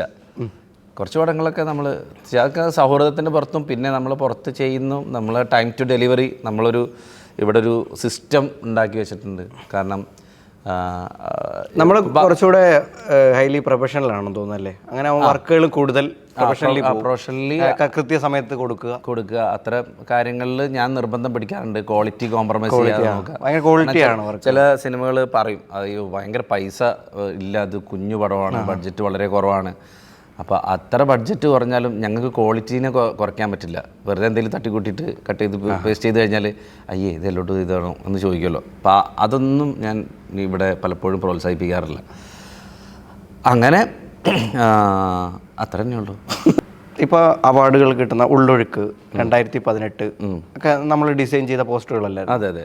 ഇപ്പോൾ ഇതിനൊക്കെ അംഗീകാരങ്ങൾ കിട്ടുന്നുണ്ട്. ഇപ്പോൾ ശരിക്കും ഈ പോസ്റ്റർ ഡിസൈനിങ് ഭയങ്കര ക്രിയേറ്റീവ്ലി നമ്മൾ അപ്പോൾ അതിൻ്റെ പോസ്റ്ററുകൾ തന്നെ നമുക്ക് അങ്ങനെ ഒരു കാണുമ്പോൾ തന്നെ അട്രാ. അപ്പോൾ അതിന് ശരിക്കും അംഗീകാരങ്ങൾ കിട്ടുന്നില്ലെന്ന് തോന്നിയിട്ടുണ്ടോ? ശരിക്കും ഇതിനൊക്കെ കിട്ടണ്ടേ ഇതുപോലെ അംഗീകാരം? പിന്നല്ലാതെ ഞാൻ പലപ്പോഴും ചിന്തിക്കാറുണ്ട്. VFX-നും അങ്ങനെയുള്ള കുറേ ഇതിൻ്റെ ഒരു എൻഡിലേക്ക് വരുന്ന കുറേ ക്രിയേറ്റീവ് ഏരിയയിലേക്ക് അവാർഡുകൾ വളരെ കുറവാണ്. അപ്പോൾ ഇപ്പം നമുക്ക് അതിൻ്റെ കാര്യങ്ങൾ സംസാരിച്ചുകൊണ്ടിരിക്കുന്നുണ്ട്. നമ്മുടെ കേരള ആളുകളൊക്കെ ആയിട്ട് അങ്ങോട്ടും ഇങ്ങോട്ടും സംസാരിച്ച് ഇതിന് ഉടനെ ഒരു തീരുമാനം ഉണ്ടാവും എന്ന് തോന്നുന്നു. അതായത് നമ്മളിപ്പോൾ തമിഴിൽ പാർക്കിംഗ് നാഷണൽ അവാർഡ് കിട്ടിയിട്ടുള്ള പാർക്കിംഗ് എന്നുള്ള സിനിമ നമ്മൾ ചെയ്തതാണ്. ആ ഉള്ളൊഴുക്കിൻ്റെ ടൈറ്റിൽ നമ്മൾ ഡിസൈൻ ചെയ്തിട്ടുള്ളതാണ്. പിന്നെ അതുപോലെ തന്നെ ഈ പറഞ്ഞ 2018 അതിൻ്റെ പോസ്റ്റേഴ്സ് എല്ലാം നമ്മളായിരുന്നു. പക്ഷേ അതിനൊക്കെ അവാർഡ് കിട്ടുമ്പോഴും നമുക്ക് ഇപ്പോൾ നീ ഒരു സിനിമ വർഷങ്ങൾക്ക് ശേഷം നമ്മൾ എന്താ പറയുക മണിച്ചിത്രത്താഴ് എന്നുള്ള പറയും പടം എന്ന് പറയുമ്പോൾ നിനക്ക് ഓർമ്മ വരിക നിനക്ക് ആ ടൈറ്റിൽ ചിലർ നാഗവല്ലിനെയൊക്കെ ഓർമ്മിക്കുമെങ്കിലും നമ്മുടെ മനസ്സിലേക്ക് ഭയങ്കരമായിട്ട് രജിസ്റ്റർ ആവും. അപ്പോൾ അത് ഡിസൈൻ ചെയ്തിട്ടുള്ള കലാകാരന്മാർക്ക് പിന്നെ എന്തെങ്കിലുമൊക്കെ അംഗീകാരങ്ങൾ കൊടുക്കുക ശരിക്കും ഭയങ്കര ക്രിയേറ്റീവ് ആയിട്ടുള്ള ഒരു ഇത് തന്നെയാണ്. എന്നെക്കാൾ മുന്നെയോ എത്രയോ ആളുകൾ ഭയങ്കരമായിട്ട് ഗായത്രി അശോകൻ, ജിസൻ പോൾ, റഹ്മാൻ ഖാൻ തുടങ്ങി ഒരുപാട് കലാകാരന്മാർ ഇവിടെ ഒരുപാട് കിടുക്കൻ സിനിമകളെ ടൈറ്റിലുകളൊക്കെ എഴുതി വെച്ചിട്ടുണ്ട്. മീശ മാധവൻ ആലോചിക്കുക നമുക്ക് ആ ടൈറ്റിൽ ഭയങ്കര രസമല്ലേ. പക്ഷെ അതിനൊന്നും ആ ടൈറ്റിലും പോസ്റ്റേഴ്സും ഒക്കെ നമുക്ക് ഓർമ്മ വരും. പക്ഷേ ഇതിപ്പോൾ എന്തായാലും ഉടനെ ഇപ്പോൾ കുറച്ചുകൂടെ ഒക്കെ അംഗീകാരങ്ങൾ കിട്ടാറുണ്ട്. പോസ്റ്ററുകളെ പറ്റി ചർച്ചകൾ സിനിമാ ഗ്രൂപ്പുകളിലൊക്കെ ഇന്ന പോസ്റ്റർ കൊള്ളാലോ, അതിന്റെ ഫോണ്ട് അങ്ങനെ വരെ ചർച്ച. പണ്ടൊന്നും അങ്ങനെ ചർച്ചകളില്ലായിരുന്നു. ഫോണ്ടിന്റെ ഉള്ളിൽ തന്നെ ഇത് ഏതാണ് ഫോണ്ട് എന്ന് ചർച്ച ചെയ്യുന്നു. അങ്ങനെയൊക്കെ ഭയങ്കര ഫോണ്ടിനുള്ളിൽ കഥകൾ പറയും. മഹേഷിന്റെ പ്രതികാരത്തിൽ പുള്ളി എങ്ങനെ രേഖാചിത്രത്തിന്റെ ഉള്ളിൽ ആ സ്ക്രിപ്റ്റ് മൊത്തം ഉണ്ട്. അതെ രേഖാചിത്രം നമ്മളായിരുന്നു. രേഖാചിത്രം നമ്മളായത്. ഐഡന്റിറ്റി, നരിവേട്ട ഒക്കെ ഈ വർഷം നമ്മൾ ഇറങ്ങിയിട്ടുള്ള സിനിമകളിൽ ഒക്കെ നമ്മൾ തന്നെ. ഈ തുടരുവിൻ്റെ പോസ്റ്റർ ഭയങ്കര സിമ്പിൾ ആയിരുന്നല്ലോ. അതെങ്ങനെ അത് നമ്മൾ ഭയങ്കര സിമ്പിൾ അല്ല? ഭയങ്കര സിമ്പിളാണ്. അല്ല ആ സിമ്പിൾ ആണെങ്കിൽ അതിന്റെ ബ്രേക്ക് ഡൗൺസ് കണ്ടു കഴിഞ്ഞാൽ ഫോണ്ടുകളൊക്കെ കാണും പെട്ടെന്ന് നമ്മൾ സാധാരണ ഒരാളെ നോക്കുമ്പോൾ ഭയങ്കര സിമ്പിളായിട്ട് ഫീൽ ചെയ്യും. നിങ്ങൾക്ക് സിമ്പിളായിട്ട് ഫീൽ ചെയ്യും. പക്ഷേ അതിൻ്റെ ഒരു ബ്രേക്ക് ഡൗൺസ് ഞങ്ങൾ വിട്ടിട്ടുണ്ടായിരുന്നു. പക്ഷേ എല്ലാം സെപ്പറേറ്റ് എടുത്തിട്ട് അതിനെ ഒരേ ലൈറ്റിങ്ങിലേക്ക് പിടിച്ച് ഇപ്പോൾ ലാലേട്ടനും കുറച്ച് കുട്ടികൾ ഓടുന്ന ഒരു 6 ഷീറ്റ് പോസ്റ്റർ ഉണ്ട്. അപ്പോൾ അതിൻ്റെ ഒരു ബ്രേക്ക് ഡൗൺ ഞങ്ങൾ പേജിലിട്ടുണ്ട്. അപ്പോൾ അത് കാണുമ്പോൾ അറിയാം അതിന് നല്ല രീതിയിൽ പണിയെടുത്തിട്ടുണ്ട്. കാണുമ്പോൾ ഒറ്റ സ്റ്റൈലെന്ന് വിചാരിക്കുള്ളൂ. പിന്നെ നമ്മൾ അത് വെക്കുന്ന കാര്യങ്ങൾ, അത് ടൈപ്പോഗ്രഫി ഒക്കെ സെറ്റ് ചെയ്യുന്ന കാര്യങ്ങളിൽ പിന്നെ ഇപ്പം നമ്മൾ AI യൂസ് ചെയ്തിട്ട് കുറേ വീഡിയോസ് പരിപാടികൾ, മിഡ് ജേണി, ഫ്ലോ, ഒരുപാട് ക്ലിങ്, ഒരുപാട് AI. ഒരു പോസ്റ്റർ ഡിസൈൻ ചെയ്യുന്നതിൻ്റെ ഘട്ടങ്ങൾ എന്തൊക്കെയാണ്? ഘട്ടങ്ങൾ ഇപ്പം ഞാൻ ഉദ്ദേശിച്ച ഫോട്ടോഷൂട്ട് അങ്ങനെ ഒരു പോസ്റ്ററിലേക്ക് എത്തുന്നത്. നമ്മൾ ആദ്യം കഥ കേൾക്കുന്നു. കഥ കേട്ടും ഇതേത് ജേണറിലുള്ള പടമാണെന്ന് നമ്മൾ മനസ്സിലാക്കുന്നു. അതിനുശേഷം നമ്മൾ പിന്നെ അതിൻ്റെ ടൈപ്പോഗ്രഫിയിലാണ് പിന്നെ ആദ്യം നമ്മൾ ടൈപ്പോഗ്രഫി ഇരുന്നതിന് ശേഷം അത് ടൈപ്പോഗ്രഫി നമ്മൾ ഫൈനൽ ചെയ്തതിന് ശേഷം പിന്നീട് നമ്മൾ എന്ത് ചെയ്യും, അതിൻ്റെ ആ കഥയുടെ ഒരു കളർ പാലറ്റ് എന്താണെന്നുള്ളത് അറിഞ്ഞതിന് ശേഷം. കാരണം ആ പോസ്റ്ററും എപ്പോഴും ഞങ്ങൾ ചെയ്യുന്ന സിനിമേൻ്റെ ഒക്കെ ചില ഡിസ്ട്രിബ്യൂട്ടേഴ്സ് എന്താണ് പറയും, അവർക്ക് ഇത് പബ്ലിസിറ്റി പുറത്ത് ആളുകൾ കാണുക എന്നുള്ള ഒരു കളർ അങ്ങനെ പിടിക്കാൻ പറയും. ചില ഡയറക്ടേഴ്സ് അവർ പറയും അവരുടെ സിനിമയൊക്കെ ആയിട്ട് അടുത്ത് നിൽക്കുന്ന ഒരു പരിപാടി പിടിക്കുകയാണെങ്കിൽ വളരെ നന്നായിരിക്കും എന്ന് പറയും. അപ്പോൾ പിന്നെ നെക്സ്റ്റ് നമ്മൾ അതിൻ്റെ കളർ പാലറ്റും കാര്യങ്ങളും ചൂസ് ചെയ്തതിന് ശേഷം നമ്മൾ ഇവിടുന്ന് കുറച്ച് സ്കെച്ചസ് ഇടും. കാരണം ഫോട്ടോഷൂട്ട് ഉണ്ടാവുകയാണെങ്കിൽ പോസ്റ്ററിന് കുറച്ചുകൂടെ ക്വാളിറ്റി. ഇപ്പോൾ ലൈവ് സ്റ്റില്ലിൽ ക്വാളിറ്റി ഉള്ളുണ്ട്, നല്ല സ്റ്റിൽ ഫോട്ടോഗ്രാഫേഴ്സ് ഉള്ള കേരളം. ചിലർ എടുത്തു തരുന്ന ഒരു ഈ ലൈറ്റൊക്കെ മോശമായതുകൊണ്ട് യൂസ് ചെയ്യാൻ പറ്റാതെ പോകാറുണ്ട്. കാരണം ഫോട്ടോഗ്രാഫേഴ്സിന് പരിമിതികളുണ്ട്. അതായത് അവിടെ ചിലപ്പോൾ വളരെ ലോ ലൈറ്റിലേക്കായിരിക്കും സിനിമ ഷൂട്ട് ചെയ്യുന്നുണ്ടാവുക. അപ്പോൾ ഫോട്ടോഗ്രാഫേഴ്സിന് ഇപ്പോൾ എത്ര കഴിഞ്ഞ് കഴിഞ്ഞാലും അതിന്നൊരു നല്ല സ്റ്റില്ല് അവർക്ക് ആംഗിളിൽ ചിലപ്പോൾ പോയി ഇരുന്ന് ഒക്കെ കഷ്ടപ്പെട്ട് ചിലപ്പോൾ എടുത്ത് കിട്ടിക്കൊള്ളണമെന്നില്ല. ശരിക്കും ഒരു ഫോട്ടോഷൂട്ട് വെച്ച് ചെയ്യുന്നതല്ലേ നല്ല? പോസ്റ്ററിനെ സംബന്ധിച്ച് പ്രിന്റ് ക്വാളിറ്റിയും ഇതും വരുവാണെങ്കിൽ ഇപ്പം എല്ലാം അങ്ങനെയല്ലേ ചെയ്യുന്നത് ഒരു വിധമൊക്കെ. ഇപ്പോൾ ചില സിനിമകളിൽ നമുക്ക് ലൈവ് സ്റ്റില്ലുകൾ തന്നെയാണ് നല്ലത്. നല്ല ലൈവ് സ്റ്റില്ല് അതിനെടുക്കുന്ന ഒരുപാട് ഫോട്ടോഗ്രാഫേഴ്സ് ഉണ്ട്. അപ്പം നല്ല ലൈവ് സ്റ്റില്ലിൽ പിന്നെ ഇത് വെച്ച് പോകുന്നത് അടിപൊളിയാണ്. കാരണം അതിൽ നമുക്ക് കറക്ഷൻസ് ഉണ്ടാവും. അതിൻ്റെ കളറും കാര്യങ്ങളും ഒക്കെ നമ്മളൊന്ന് ബാലൻസ് ചെയ്ത് കഴിഞ്ഞ് ടൈറ്റിൽ എവിടെ വെക്കണം ആ ഒരു പരിപാടി ഉണ്ടല്ലോ, അതിൻ്റെ ഒരു അലൈൻമെൻറ്റ്. ഇത് മാത്രമല്ല കേട്ടോ നമ്മൾ ചെയ്യുന്നത് വെച്ച് കഴിഞ്ഞാൽ ഈ പോസ്റ്റർ ഡിസൈനിങ് മാത്രമല്ല നമ്മൾ പഠിപ്പിക്കുന്നത്, ബ്രാൻഡിങ്. നിങ്ങൾ പുറത്ത് എന്തെല്ലാം കാണുന്നുണ്ടോ, ഇപ്പോൾ ഒരു ടോളിൻസിൻ്റെ ഒരു അരിച്ചാക്കിൻ്റെ ആയിക്കോട്ടെ, ടോളിൻസ് എന്ന് പറയുന്ന പിന്നെ അവരുടെ പാക്കേജ് ഡിസൈൻസ്. ഒരു മിഠായി മേടിക്കുകയാണെങ്കിൽ പിന്നെ കാഡ്ബറീസിൻ്റെ മിഠായിൻ്റെ കവർ ചെയ്യണമെങ്കിൽ ഒരു ഡിസൈനർ വേണം. ഒരു വാച്ചിൻ്റെ ഒരു ലോഗോ ചെയ്യണമെങ്കിൽ ഡിസൈനർ വേണം. എവിടെ നോക്കിയാലും ഡിസൈനർ ഇല്ലാത്തൊരു പരിപാടി. അത്രത്തോളം സാധ്യതകളുണ്ട്. വെച്ചാൽ ഒരു ബ്രാൻഡിങ് കമ്പനിക്ക് ആമസോൺ എന്ന് പറയുന്ന കമ്പനിയിൽ തന്നെ അത്രത്തോളം ഡിസൈനേഴ്സിന് ആവശ്യമുണ്ട്. ഇപ്പോൾ ഓഫേഴ്സ്, ഇപ്പോൾ ഒരു സൂപ്പർ മാർക്കറ്റിലേക്ക് തന്നെ ഈ ഓഫറുകൾ വരുന്നു, അതുണ്ട് ഇതുണ്ട്. അപ്പോൾ സാധ്യതകൾ കൂടി വരും. ഇപ്പോഴത്തെ സാഹചര്യത്തിൽ ഈ സോഷ്യൽ മീഡിയയും പരിപാടികളും എല്ലാം കൂടിയ സമയത്ത് ഒരു ഡിസൈനർ അല്ലെങ്കിൽ ഒരു എഡിറ്റർ അയാളെല്ലാം ആയിരിക്കണം. ഞങ്ങൾ അങ്ങനെയാണ് ചെയ്യുന്നത്. ശരിക്കും സത്യമാണ്. ഇപ്പം ഞാനൊരു വീഡിയോ ഇറക്കുമ്പോൾ തന്നെ നിനക്ക് ഒരൊറ്റ ആൾ പോസ്റ്റർ അല്ല ഞാൻ പറഞ്ഞ അത്രത്തോളം ഇതുണ്ടെന്ന് പറഞ്ഞു പോസ്റ്ററുകളുടെ ആവശ്യം. ചിലരിപ്പോൾ എഡിറ്റിങ് മാത്രമായിരിക്കും. പക്ഷേ ഇവിടുന്ന് ഞങ്ങളെങ്ങനെ പഠിപ്പിച്ചിറക്കണമെന്ന് വെച്ച് കഴിഞ്ഞാൽ അയാൾക്ക് പിന്നെ എന്ത് ചെയ്യാൻ പറ്റും, അയാൾക്ക് ടൈറ്റിൽ ഡിസൈൻ ചെയ്യാൻ പറ്റും, അയാൾക്കൊരു മോഷൻ ഗ്രാഫിക്സ് ചെയ്യാൻ പറ്റും, അയാൾക്ക് ഒരു വീഡിയോ എഡിറ്റ് ചെയ്യാൻ പറ്റും. വെച്ചാൽ ഒരു കംപ്ലീറ്റ് പാക്കേജിൽ അങ്ങ് ഒരാളെ കിട്ടിയാൽ മതി. ഇത് പണ്ട് 3 പേര് കാരണം അവരെ സഹായിക്കാനായിട്ട് AI ഉണ്ട്. അപ്പോൾ ആ രീതിയിലുള്ളൊരു ഒരു പാക്കേജായിട്ടാണ് പോകുന്നത്. അപ്പോൾ ഒരു കമ്പനിക്ക് ഈ ഒരാളെ കിട്ടിക്കഴിഞ്ഞാൽ ഓക്കെയാണ്, അയാൾ മതി. ഇപ്പോൾ എല്ലോ ടൂത്ത് എന്ന് കേൾക്കുമ്പോൾ ആദ്യം നമ്മൾ സിനിമ പോസ്റ്റർ കാര്യങ്ങളൊക്കെയാണ് പോകുന്നത്. അപ്പോൾ ഈ വേറെ ഡിസൈനുകൾ അല്ലാതെ ബ്രാൻഡിങ് അങ്ങനത്തെ ഇഷ്ടം പോലെ ചെയ്യുന്നു. നമ്മൾ ഒരു കമ്പനിക്ക് എന്തെല്ലാം ആവശ്യങ്ങളുണ്ട്. ലോഗോ, ബ്രോഷർ, പിന്നെ ബ്രാൻഡിങ് ബോക്സുകൾ, ഹോർഡിങ്സുകൾ വേണ്ടി വരും. പിന്നെ അതുപോലെ ഡിജിറ്റൽ മാർക്കറ്റിംഗ് ഉണ്ട്. പിന്നെ എല്ലാ പരിപാടികളും ഉണ്ട് എല്ലോ ടൂത്ത്സിൽ. അതിൽ തന്നെ ഒരുപാട് ജോലി സാധ്യതകളുണ്ട്. ഡിജിറ്റൽ മാർക്കറ്റിങ്ങിൽ പോകണം, ഭീകരമായിട്ടുള്ള ജോലി സാധ്യതകളുണ്ട്. പിന്നെ ഓരോ ദിവസവും നിനക്ക് തന്നെ അറിയാമല്ലോ, ഓരോ ക്രൈറ്റീരിയ ഒക്കെ മാറിക്കൊണ്ടിരിക്കുന്നു, അതിനെക്കുറിച്ച് അപ്ഡേറ്റ് ആയിട്ടിരിക്കണം. അങ്ങനെയുള്ള പിന്നെ ജോലികൾ. പിന്നെ കഴിഞ്ഞിട്ട് ഇവർക്കൊക്കെ വിഷ്വൽ ആഡ്സുകൾ വേണ്ടി വരും. പിന്നെ അതുപോലെ ബ്രാൻഡ് കൊളാബറേഷൻസ്, അങ്ങനത്തെ കാര്യങ്ങൾ. അപ്പോൾ അതിലുള്ള ആൾക്കാർ സോഷ്യൽ മീഡിയ ഹാൻഡിൽ ചെയ്യുന്ന ആൾക്കാർ, സോഷ്യൽ മീഡിയ അനലിസ്റ്റ്, അതിന് തന്നെ നല്ല സാലറി മേടിക്കുന്ന ആളുകളുണ്ട്. ജസ്റ്റ് ആളുകളുടെ പ്രൊഫൈൽ ഹാൻഡിൽ ചെയ്യുന്നതിന് അത് നമ്മൾ ചെയ്യുന്നുണ്ട്. നിങ്ങൾ അറിയുന്ന പല പ്രശസ്തരെയും പിന്നെ സോഷ്യൽ മീഡിയ പേജ് ഹാൻഡിൽ ചെയ്യുന്ന പോസ്റ്റുകളൊക്കെ ഇടുന്നത് നമ്മളാണ്. അല്ലെങ്കിൽ വൃത്തിക്ക് നമ്മൾ പ്രോപ്പറായിട്ടൊരു പ്രൊഫൈൽ പ്രോപ്പറായിട്ട് പോസ്റ്റുകൾ ഇന്ന സമയം ഇന്ന ടൈം അങ്ങനെയുള്ള കാര്യങ്ങളുണ്ട്. അതൊക്കെ വൃത്തിക്ക് അവരെ പഠിപ്പിച്ച് ഒരു പ്രൊഫഷണൽ വെച്ചാൽ ഇപ്പോൾ 10 മാസത്തെ ഒരു കോഴ്സ് കഴിഞ്ഞതിന് ശേഷം 2 മാസത്തെ ഇൻറ്റേൺഷിപ്പ് എന്ന് പറഞ്ഞു കഴിഞ്ഞാൽ അവിടെ പ്രൊഫഷണലി നമ്മൾ ഈ പ്രൊഫഷണൽസിൻ്റെ കൂടെ ഇരുന്ന് പഠിക്കുക. ഇപ്പോൾ ചിലത് വെറുതെ എന്തെങ്കിലും ജോലി അങ്ങ് കൊടുത്തിട്ട് വിടുകയല്ല. ഈ പ്രൊഫഷണൽസിൻ്റെ കൂടെ ഇരുന്ന് അങ്ങ് പഠിക്കുന്നതിൻ്റെ ഗുണം ഞാൻ നിന്നോട് പറഞ്ഞില്ല. ഞാൻ വന്ന വഴികളിൽ ഞാൻ കുറച്ച് ബുദ്ധിമുട്ടുകൾ അനുഭവപ്പെട്ടിട്ടുണ്ടായിരുന്നു. അപ്പോൾ ആ ബുദ്ധിമുട്ടുകൾ മറ്റുള്ളവർക്ക് ഉണ്ടാവരുത് എന്നുള്ളൊരു ഒരു ചെറിയൊരു ഉദ്ദേശം എനിക്കുണ്ട്. അപ്പോൾ ആ ഒരു 2 മാസം കൊണ്ട് അയാളൊരു നല്ലൊരു വ്യക്തിത്വമായിട്ട് മാറുക. ഞാനിവിടെ എല്ലാവരോടും പറയണ്ടത് എല്ലാവരോടും ചിരിച്ചുകൊണ്ടിരിക്കണം. ചിലരുണ്ടാവും വീട്ടിലെ ടെൻഷൻ. അപ്പോൾ എല്ലാവരും വീട്ടിലെ പ്രശ്നങ്ങളൊക്കെ നിങ്ങൾ പുറത്ത് വയ്ക്കുക, എന്നാൽ നമ്മൾ ചിരിച്ചുകൊണ്ടിരിക്കുക. അപ്പം നിന്റെ ചിരി കാണുമ്പോൾ എനിക്ക് എൻ്റെ ഭയങ്കര ചിരി വരും. അല്ലേ, സത്യമല്ലേ? നമ്മളെപ്പോഴും കാണുമ്പോൾ അങ്ങോട്ടും ഇങ്ങോട്ടും ഒരാളെ കാണുമ്പോൾ തന്നെ നമ്മൾ അയാളെ നമുക്ക് പകുതി ഒരു സമാധാനം കിട്ടും. നമ്മളൊരു വലിയ പ്രഷറിലാണ്, ഞാനോട്ട് കയറി നിങ്ങളെ കാണുമ്പോൾ ചിരിച്ച് കാര്യങ്ങളൊക്കെ പറഞ്ഞു കഴിയും. ഇവിടെ എല്ലാവരുടെ അടുത്ത് ഞാൻ പറയും, നിങ്ങൾ സാർ എന്നെക്കാട്ടും മറ്റേ മൂത്തവൻ അവൻ ഇവൻ, ഇവിടെ എല്ലാവരും ഈക്വൽ പരിപാടിയാണ്. ഓരോരുത്തർക്ക് പൊസിഷൻ ഉണ്ടെങ്കിലും ചേട്ടാ ഇതെന്താണ് ഞാൻ ചെയ്യേണ്ടത്, എന്തെങ്കിലും രീതിയിൽ മറ്റേ രീതിയിൽ അടിച്ചേൽപ്പിക്കൽ പരിപാടി ഉണ്ടെങ്കിൽ ഞാൻ അവനോട് അപ്പം തന്നെ പറയും ഇറങ്ങി പൊക്കോളാൻ പറയും. അതിനല്ല നമ്മൾ ഈ പറഞ്ഞ പരിപാടി തുടങ്ങി. ഇതൊന്ന് ക്രിയേറ്റീവാണ്.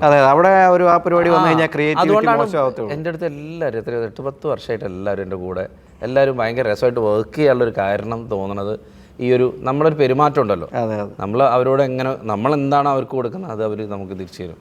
അപ്പോൾ അതുകൊണ്ട് തന്നെ നല്ല ഡിസൈൻസുകളും നല്ല നല്ല പരിപാടികൾ നമ്മളെ കയ്യിൽ നിന്ന് വരാനുള്ളൊരു കാരണം അത് തന്നെയാണ്. പിന്നെ ഞാൻ ഈ ഗാൻ്റെ മെയിൻ ഉദ്ദേശം എന്ന് വെച്ച് കഴിഞ്ഞാൽ നമ്മൾ പല ഇൻ്റർവ്യൂകൾ നടത്തിയപ്പോൾ ഈ അവർ വെച്ചാൽ ഡിസൈൻസ് അറിയാം, പക്ഷേ അതൊരു ഒരു പ്രൊഫഷണൽ ടച്ച് ഇല്ല. അപ്പോൾ ഞാൻ ഇവരെടുത്തതിന് ശേഷം ഞാൻ ഇവിടെ ഇരുന്ന് പഠിപ്പിക്കണം, പിന്നെ പഠിപ്പിക്കാൻ നിൽക്കണം. അതിനേക്കാൾ നല്ലത് ഞാൻ ഇവിടെ നിന്ന് പഠിപ്പിച്ചിട്ട് ഞാൻ തന്നെ ഇവിടെ ജോലിക്ക് എടുത്തപ്പോരെ. അങ്ങനെ ഇവിടെ നിന്ന് ഇറങ്ങുന്ന ഒരു ഫുള്ളി ഒരു പ്രൊഫഷണലായിരിക്കും. ഒരുപാട് പേര് ഇപ്പം തന്നെ എന്നോടത്ത് ചോദിച്ചിട്ടുണ്ട്, ഇവിടെ നിന്ന് ഇറങ്ങുവാണെങ്കിൽ എനിക്ക് ആളുകളെ തരണം എന്ന് പറഞ്ഞിട്ടുണ്ട്. ഇന്നലെ ഒരു ഓറിയൻറ്റേഷൻ പ്രോഗ്രാം ഉണ്ടായിരുന്നു, അപ്പോൾ അതിൽ ഫേവർ മാഷായിരുന്നു വന്നിട്ടുണ്ടായിരുന്നു. മാഷ് അപ്പം തന്നെ പറഞ്ഞ് ഒരുപാട് വളരെ ഇനി ഇവിടെ ഒരുപാട് പേര് ഇങ്ങനെ വരാനുണ്ട് കേട്ടോ, നമുക്ക് ക്ലാസ് എടുക്കാനും ഇവരെ ഒന്നും എന്താ പറയുക മോട്ടിവേറ്റ് ചെയ്ത് അല്ലെങ്കിൽ അവരെ സൈക്കോളജി ലെവലിൽ തന്നെ ആ ഒരു ഒന്ന് മാറ്റിയെടുക്കാനുള്ളൊരു സാധനം ഉണ്ടല്ലോ, അതുണ്ടാവും. ഞാൻ പറഞ്ഞല്ലോ, ഇതിന് വിദ്യാഭ്യാസം അങ്ങനെ ഒരു മാനദണ്ഡമേ അല്ല. അതാണ് ഇതിലൊരു പരിപാടി. +2 പാസ്സാവണോ, +2 പോയോ, 10th പാസ്സായോ 10th പാസ്സായില്ലേ എന്നുള്ളതൊന്നും നല്ലൊരു ബേസിക് ഒരു +2 ഉണ്ടെങ്കിൽ നമുക്ക് നല്ലതാണ്. +2 വരെയെങ്കിലും നിങ്ങൾ പഠിക്കണം ഈ കാലത്ത്. ഓക്കെ, +2 ഫെയിലായി, ബേസിക് വിദ്യാഭ്യാസം +2 ഞാൻ ഫെയിലായി, ഞാൻ എന്ത് ചെയ്യും എന്ന് വിചാരിച്ച് നമുക്കൊരു ഇതിനോട് ആഗ്രഹവും ഒരു ചെറിയ ഉണ്ടെങ്കിൽ ഇവിടേക്ക് വരാം, ധൈര്യമായിട്ട് ഇവിടേക്ക് വരാം. നമ്മളത് എല്ലാ വേണ്ട ഹെൽപ്പോ അങ്ങനെ ഇവിടെ പ്രഷറുകളോ ഒന്നുമില്ല, നല്ല അടിപൊളിയായിട്ട് പഠിപ്പിച്ച് പ്രഷറും ഇല്ല. കാരണം നമ്മൾ പഠിക്കാൻ പോകുമ്പോൾ ആദ്യം ടെൻഷൻ ഈ പ്രഷറാ, അവിടെ പോയിട്ട് അവർ അങ്ങനെ ചെയ്യൂ ഇങ്ങനെ ചെയ്യൂ, ഫുൾ രസം ഫൺ അങ്ങനെ ഇത് അങ്ങനത്തെ ഒരു ഏരിയ, അങ്ങനെ വർക്ക് ചെയ്യാൻ പറ്റുമോ ഇവിടെ. പിന്നെ അല്ലാതെ വൈകുന്നേരം ഒന്നും കിട്ടൂല. നമ്മൾ കാര്യമില്ല അങ്ങനെ നമ്മൾ ചെയ്തിട്ട് ഒരു കാര്യമില്ല. ഇപ്പൊ നീ തന്നെ ഒരു എപ്പിസോഡ് ചെയ്യുന്ന സമയത്ത് ഫുള്ള് ടെൻഷൻ, അത് ശരിക്കും ബാധിക്കുമോ? നിങ്ങൾ ടീമായിട്ട് ഇരുന്നിട്ട് കൗണ്ടർ അങ്ങോട്ടടിച്ച് ഇങ്ങോട്ടടിച്ച് അങ്ങനെ പറയുമ്പോഴല്ലേ നമുക്ക് നല്ലൊരു ഐറ്റം കിട്ടുള്ളൂ. ഇപ്പോൾ പറഞ്ഞു ഡിസൈനിങ് ആദ്യം 2007 സമയത്തല്ലേ ഞാൻ മുതൽ തുടങ്ങി, മുണ്ടും ഷർട്ടുമായിട്ട് ഇവിടെ വന്നു. അപ്പോൾ ഞാൻ ശരിക്കും ആഗ്രഹിക്കുന്നത് ഇങ്ങനെ വലിയ ഒരു ഫ്ലോർ സ്വന്തമായിട്ട് വേണം, ഇങ്ങനെ ഒരു സ്ഥാപനം ഉണ്ടായിരുന്നു സ്വന്തം പേരിൽ. പിന്നെ എന്താണ് ഇനി അടുത്ത പരിപാടികൾ? അടുത്ത പരിപാടി ഉറപ്പായിട്ടും എൻ്റർടൈൻമെൻറ്റ് മേഖലകളിൽ നമുക്ക് ജനങ്ങളെ എൻ്റർടൈൻമെൻറ്റ് ചെയ്യിക്കാൻ. അതിന് ഭയങ്കര ഹാപ്പിനെസ് ഉണ്ടല്ലോ അല്ലേ? നമുക്ക് ഈ ക്യാഷ് എന്നല്ലാതെ ആളുകളെ സന്തോഷിക്കുക. ഞാൻ പറയാം, ഇതൊന്നും ഞാൻ നീയൊക്കെ ഇത് വിചാരിച്ചോ ഇങ്ങനെ നമ്മളിങ്ങനെ ആവുന്നു വിചാരിച്ചിട്ടൊന്നും ചെയ്തല്ലോ. നമ്മളെ കർമ്മം ചെയ്തു, അത് അതിൻ്റെ പിന്നാലെ വന്നു. അപ്പോൾ നമ്മളെപ്പോഴും ഇനിയും എന്താ പറയുക കൂടുതൽ എന്തെങ്കിലും കർമ്മം ചെയ്തുകൊണ്ടിരിക്കുക, നമ്മൾ വലുത് വിചാരിക്കുക. അപ്പം നമുക്ക് അതിൻ്റെ ഒരു കുഞ്ഞോളം കിട്ടും എന്ന് പറയുന്ന പോലെ ഞാൻ എപ്പോഴും പറയും, നമുക്ക് കേരളത്തിലെ നമ്പർ 1 ആവണം. ഇപ്പം ഞാൻ പറയില്ല ഇന്ത്യയിലെ നമ്പർ 1 ആവണം എന്ന് പറയുന്ന പോലെ. ഇപ്പം നമ്മളിവിടെ തിങ്കറി എന്ന് പറയുന്നത്, ഇപ്പം നമ്മളിരിക്കുന്ന ഈ സ്റ്റുഡിയോ ഫ്ലോർ ഇതിൻ്റെ തിങ്കറി എന്ന് നിങ്ങളൊരു പേരിട്ടുണ്ട് വെച്ചാൽ ഇതിൻ്റെ ഉള്ളിൽ ആക്ടിങ് വർക്ക്ഷോപ്പ്, ഡാൻസ്, മോഡലിംഗ് വർക്ക്ഷോപ്പുകൾ, അങ്ങനെ വർക്ക്ഷോപ്പുകളൊക്കെ സംഘടിപ്പിക്കുക, കലയുമായി ബന്ധപ്പെട്ടിട്ടുള്ള എല്ലാ പരിപാടികളും. ദെൻ ഇതിൻ്റെ ഉള്ളിൽ തന്നെ ഞങ്ങൾ ഷൂട്ടിംഗ് ഫ്ലോറും പരിപാടികളും ഷൂട്ടിംഗ് ഫ്ലോറാണ്. ഷൂട്ടുകളൊക്കെ നടക്കാറുണ്ട്. ഒരുപാട് ഫോട്ടോഷൂട്ടും പരിപാടികളും ഒക്കെ നമ്മളിവിടെ പ്ലാൻ ചെയ്യുന്നുണ്ട്. പിന്നെ പോഡ്കാസ്റ്റ് ഫ്ലോർ പ്ലാനിങ്ങിലുണ്ടല്ലേ? പോഡ്കാസ്റ്റ് ഫ്ലോർ പ്ലാൻ വെച്ചാൽ കാലഘട്ടത്തിനനുസരിച്ച് നമ്മൾ എന്തൊക്കെ ചെയ്യാൻ പറ്റുമോ എന്തൊക്കെ ചെയ്യാൻ പറ്റുമോ അതൊക്കെ ചെയ്യാം. പിന്നെ നമ്മളൊരു വെബ് സീരീസ്, പിന്നെ നമ്മളെ ടീമിൽ കുറേ ഡയറക്ടേഴ്സ് ഉണ്ട്, റൈറ്റേഴ്സ് ഉണ്ട്. അപ്പോൾ അവരൊക്കെ സിനിമ ചെയ്യാനായിട്ടിരിക്കുന്നുണ്ട്. അപ്പോൾ ആ സിനിമയിലേക്കൊക്കെ നമുക്ക് ഇവിടുന്ന് ഇപ്പം നമ്മൾ വെബ് സീരീസിലേക്ക് ഇപ്പം തന്നെ നമുക്കൊരു 7-8 പേരെ വേണം സ്ഥിരമായിട്ട്. അപ്പോൾ ആ ഒരു നല്ല രസമുള്ളൊരു വെബ് സീരീസ് പരിപാടി. അപ്പോൾ നമ്മൾ വേണ്ടൊരു ടീമാകുമ്പോൾ ആ വർക്കിനെ അത് ഗുണം ചെയ്യുകയും ചെയ്യും അല്ലേ? കാരണം ഇവിടെ എല്ലാവരും എഡിറ്റേഴ്സ് ഉണ്ട്, ഇവിടെ ഡിസൈനേഴ്സ് ഉണ്ട്, ഇവിടെ ഡിജിറ്റൽ മാർക്കറ്റിംഗ് ചെയ്യുന്ന ആൾക്കാർ എല്ലാം ഇവിടെ തന്നെ ഉണ്ട്. അപ്പോൾ നമ്മൾ ഇവിടെ തന്നെ കോണ്ടന്റ് ക്രിയേറ്റേഴ്സ് പിന്നെ ഏകദേശം 8 പേരുണ്ട്. അപ്പോൾ അവരൊക്കെ നല്ല നല്ല കോണ്ടന്റുകൾ എഴുതി തരുന്നു. നമ്മളത് ഇവിടുന്ന് ചെറിയ ഇതേപോലെയൊക്കെ സെറ്റൊക്കെ ഇട്ടിട്ട് ഓടിപ്പാഞ്ഞു വന്ന് നല്ല പെർഫോം ചെയ്യാൻ പറ്റുന്ന കുറച്ച് ആൾക്കാരെ കണ്ടുപിടിച്ച് അവർക്കും ഒരു പരിപാടി, നമുക്ക് ഈ ഫ്ലോറിനെ ഇനി യൂസ് ചെയ്യാനുള്ളൊരു പരിപാടി നമ്മളിങ്ങനെ പ്ലാനിൽ വെച്ചിരിക്കുന്നുണ്ട്. ഇൻഷാല്ലാ ഭാവിയിൽ നമ്മളൊരു സിനിമയും നമ്മൾ ചെയ്യാൻ, ഒരു ഫുൾ സിനിമ നമ്മൾ ഇവിടെ സിനിമ നമ്മളൊരു പ്രൊഡക്ഷൻ ഹൗസായിട്ട് അങ്ങ് വരട്ടെ. എല്ലാ പരിപാടികളും അഭിനയിക്കാൻ എല്ലാ പടത്തിലും എന്നെ വിളിക്കണം. അതുപോലെ നിന്റെ. അതെ. അപ്പോൾ ഞാൻ പടം ചെയ്യുന്ന സമയത്ത് പോസ്റ്റർ ഡിസൈൻ ചെയ്യാൻ ഇവിടെ വന്നാൽ ഉറപ്പായിട്ടും ഏറ്റവും നല്ല പോസ്റ്റർ ചെയ്തു തരും. എല്ലാം നിനക്ക് എന്താ വേണ്ടത് എല്ലാം ചെയ്തു തരും. ഇപ്പോൾ ഈ ഇതിനകത്ത് വരുന്ന കമൻ്റ് എന്ന് ചെയ്ത് കണ്ടോ, ഇവിടെ ഒരു മൈക്ക്, പിന്നെ ഇവിടെ ഒരു മൈക്ക്, മരുന്നിനാണ് ഇതിങ്ങനെ ചെയ്തേക്കുന്നതെന്ന് ചോദിച്ചാൽ എന്ത് പറയും? നീ എൻ്റെ അടുത്ത് എന്താ വിളിച്ചിട്ട് പറഞ്ഞേ നമുക്കൊരു ഇൻ്റർവ്യൂ ചെയ്യാം എന്നല്ലേ പറഞ്ഞേ? അപ്പോൾ എടുത്താണോ ഇത്? അപ്പോൾ ഞാനിതെടുത്ത് പിന്നെ രാത്രി 2 മണിക്ക് വിളിച്ചിട്ട് നീ എന്താ പറഞ്ഞേ? നമുക്ക് പോഡ്കാസ്റ്റ് ചെയ്യാം. പോഡ്കാസ്റ്റിന് ഈ സാധനം നിർബന്ധമാണോ? പിന്നെ സമൂഹം ഇതില്ലാതെ പോഡ്കാസ്റ്റായിട്ട് അംഗീകരിക്കത്തില്ല. എന്നാൽ നീ ഒരു കഥ കേട്ടോ, എവിടെ കുത്തിയിട്ടില്ല. അപ്പോൾ ഇത് പ്രോപ്പർട്ടി ആയിട്ട് വെച്ചാൽ ഞാനിതൊരു പ്രോപ്പർട്ടി ആയിട്ട് മാത്രം വെച്ചാ ഇപ്പം അങ്ങനെയല്ലേ? ഇത് ഇങ്ങനെ ഇരുന്ന് കഴിഞ്ഞാൽ ഇന്റർവ്യൂ ഇങ്ങനെ വെച്ചാൽ പോഡ്കാസ്റ്റ് എങ്ങനെ വേണമെങ്കിലും വിടാലോ. അതെ. അപ്പോൾ ഇതൊന്നും കുത്തിയിട്ടൊന്നുമില്ലേ? എവിടെ? ഇത് ഞാൻ വേറെ വല്ല സ്ഥലത്തും കുത്തേണ്ടി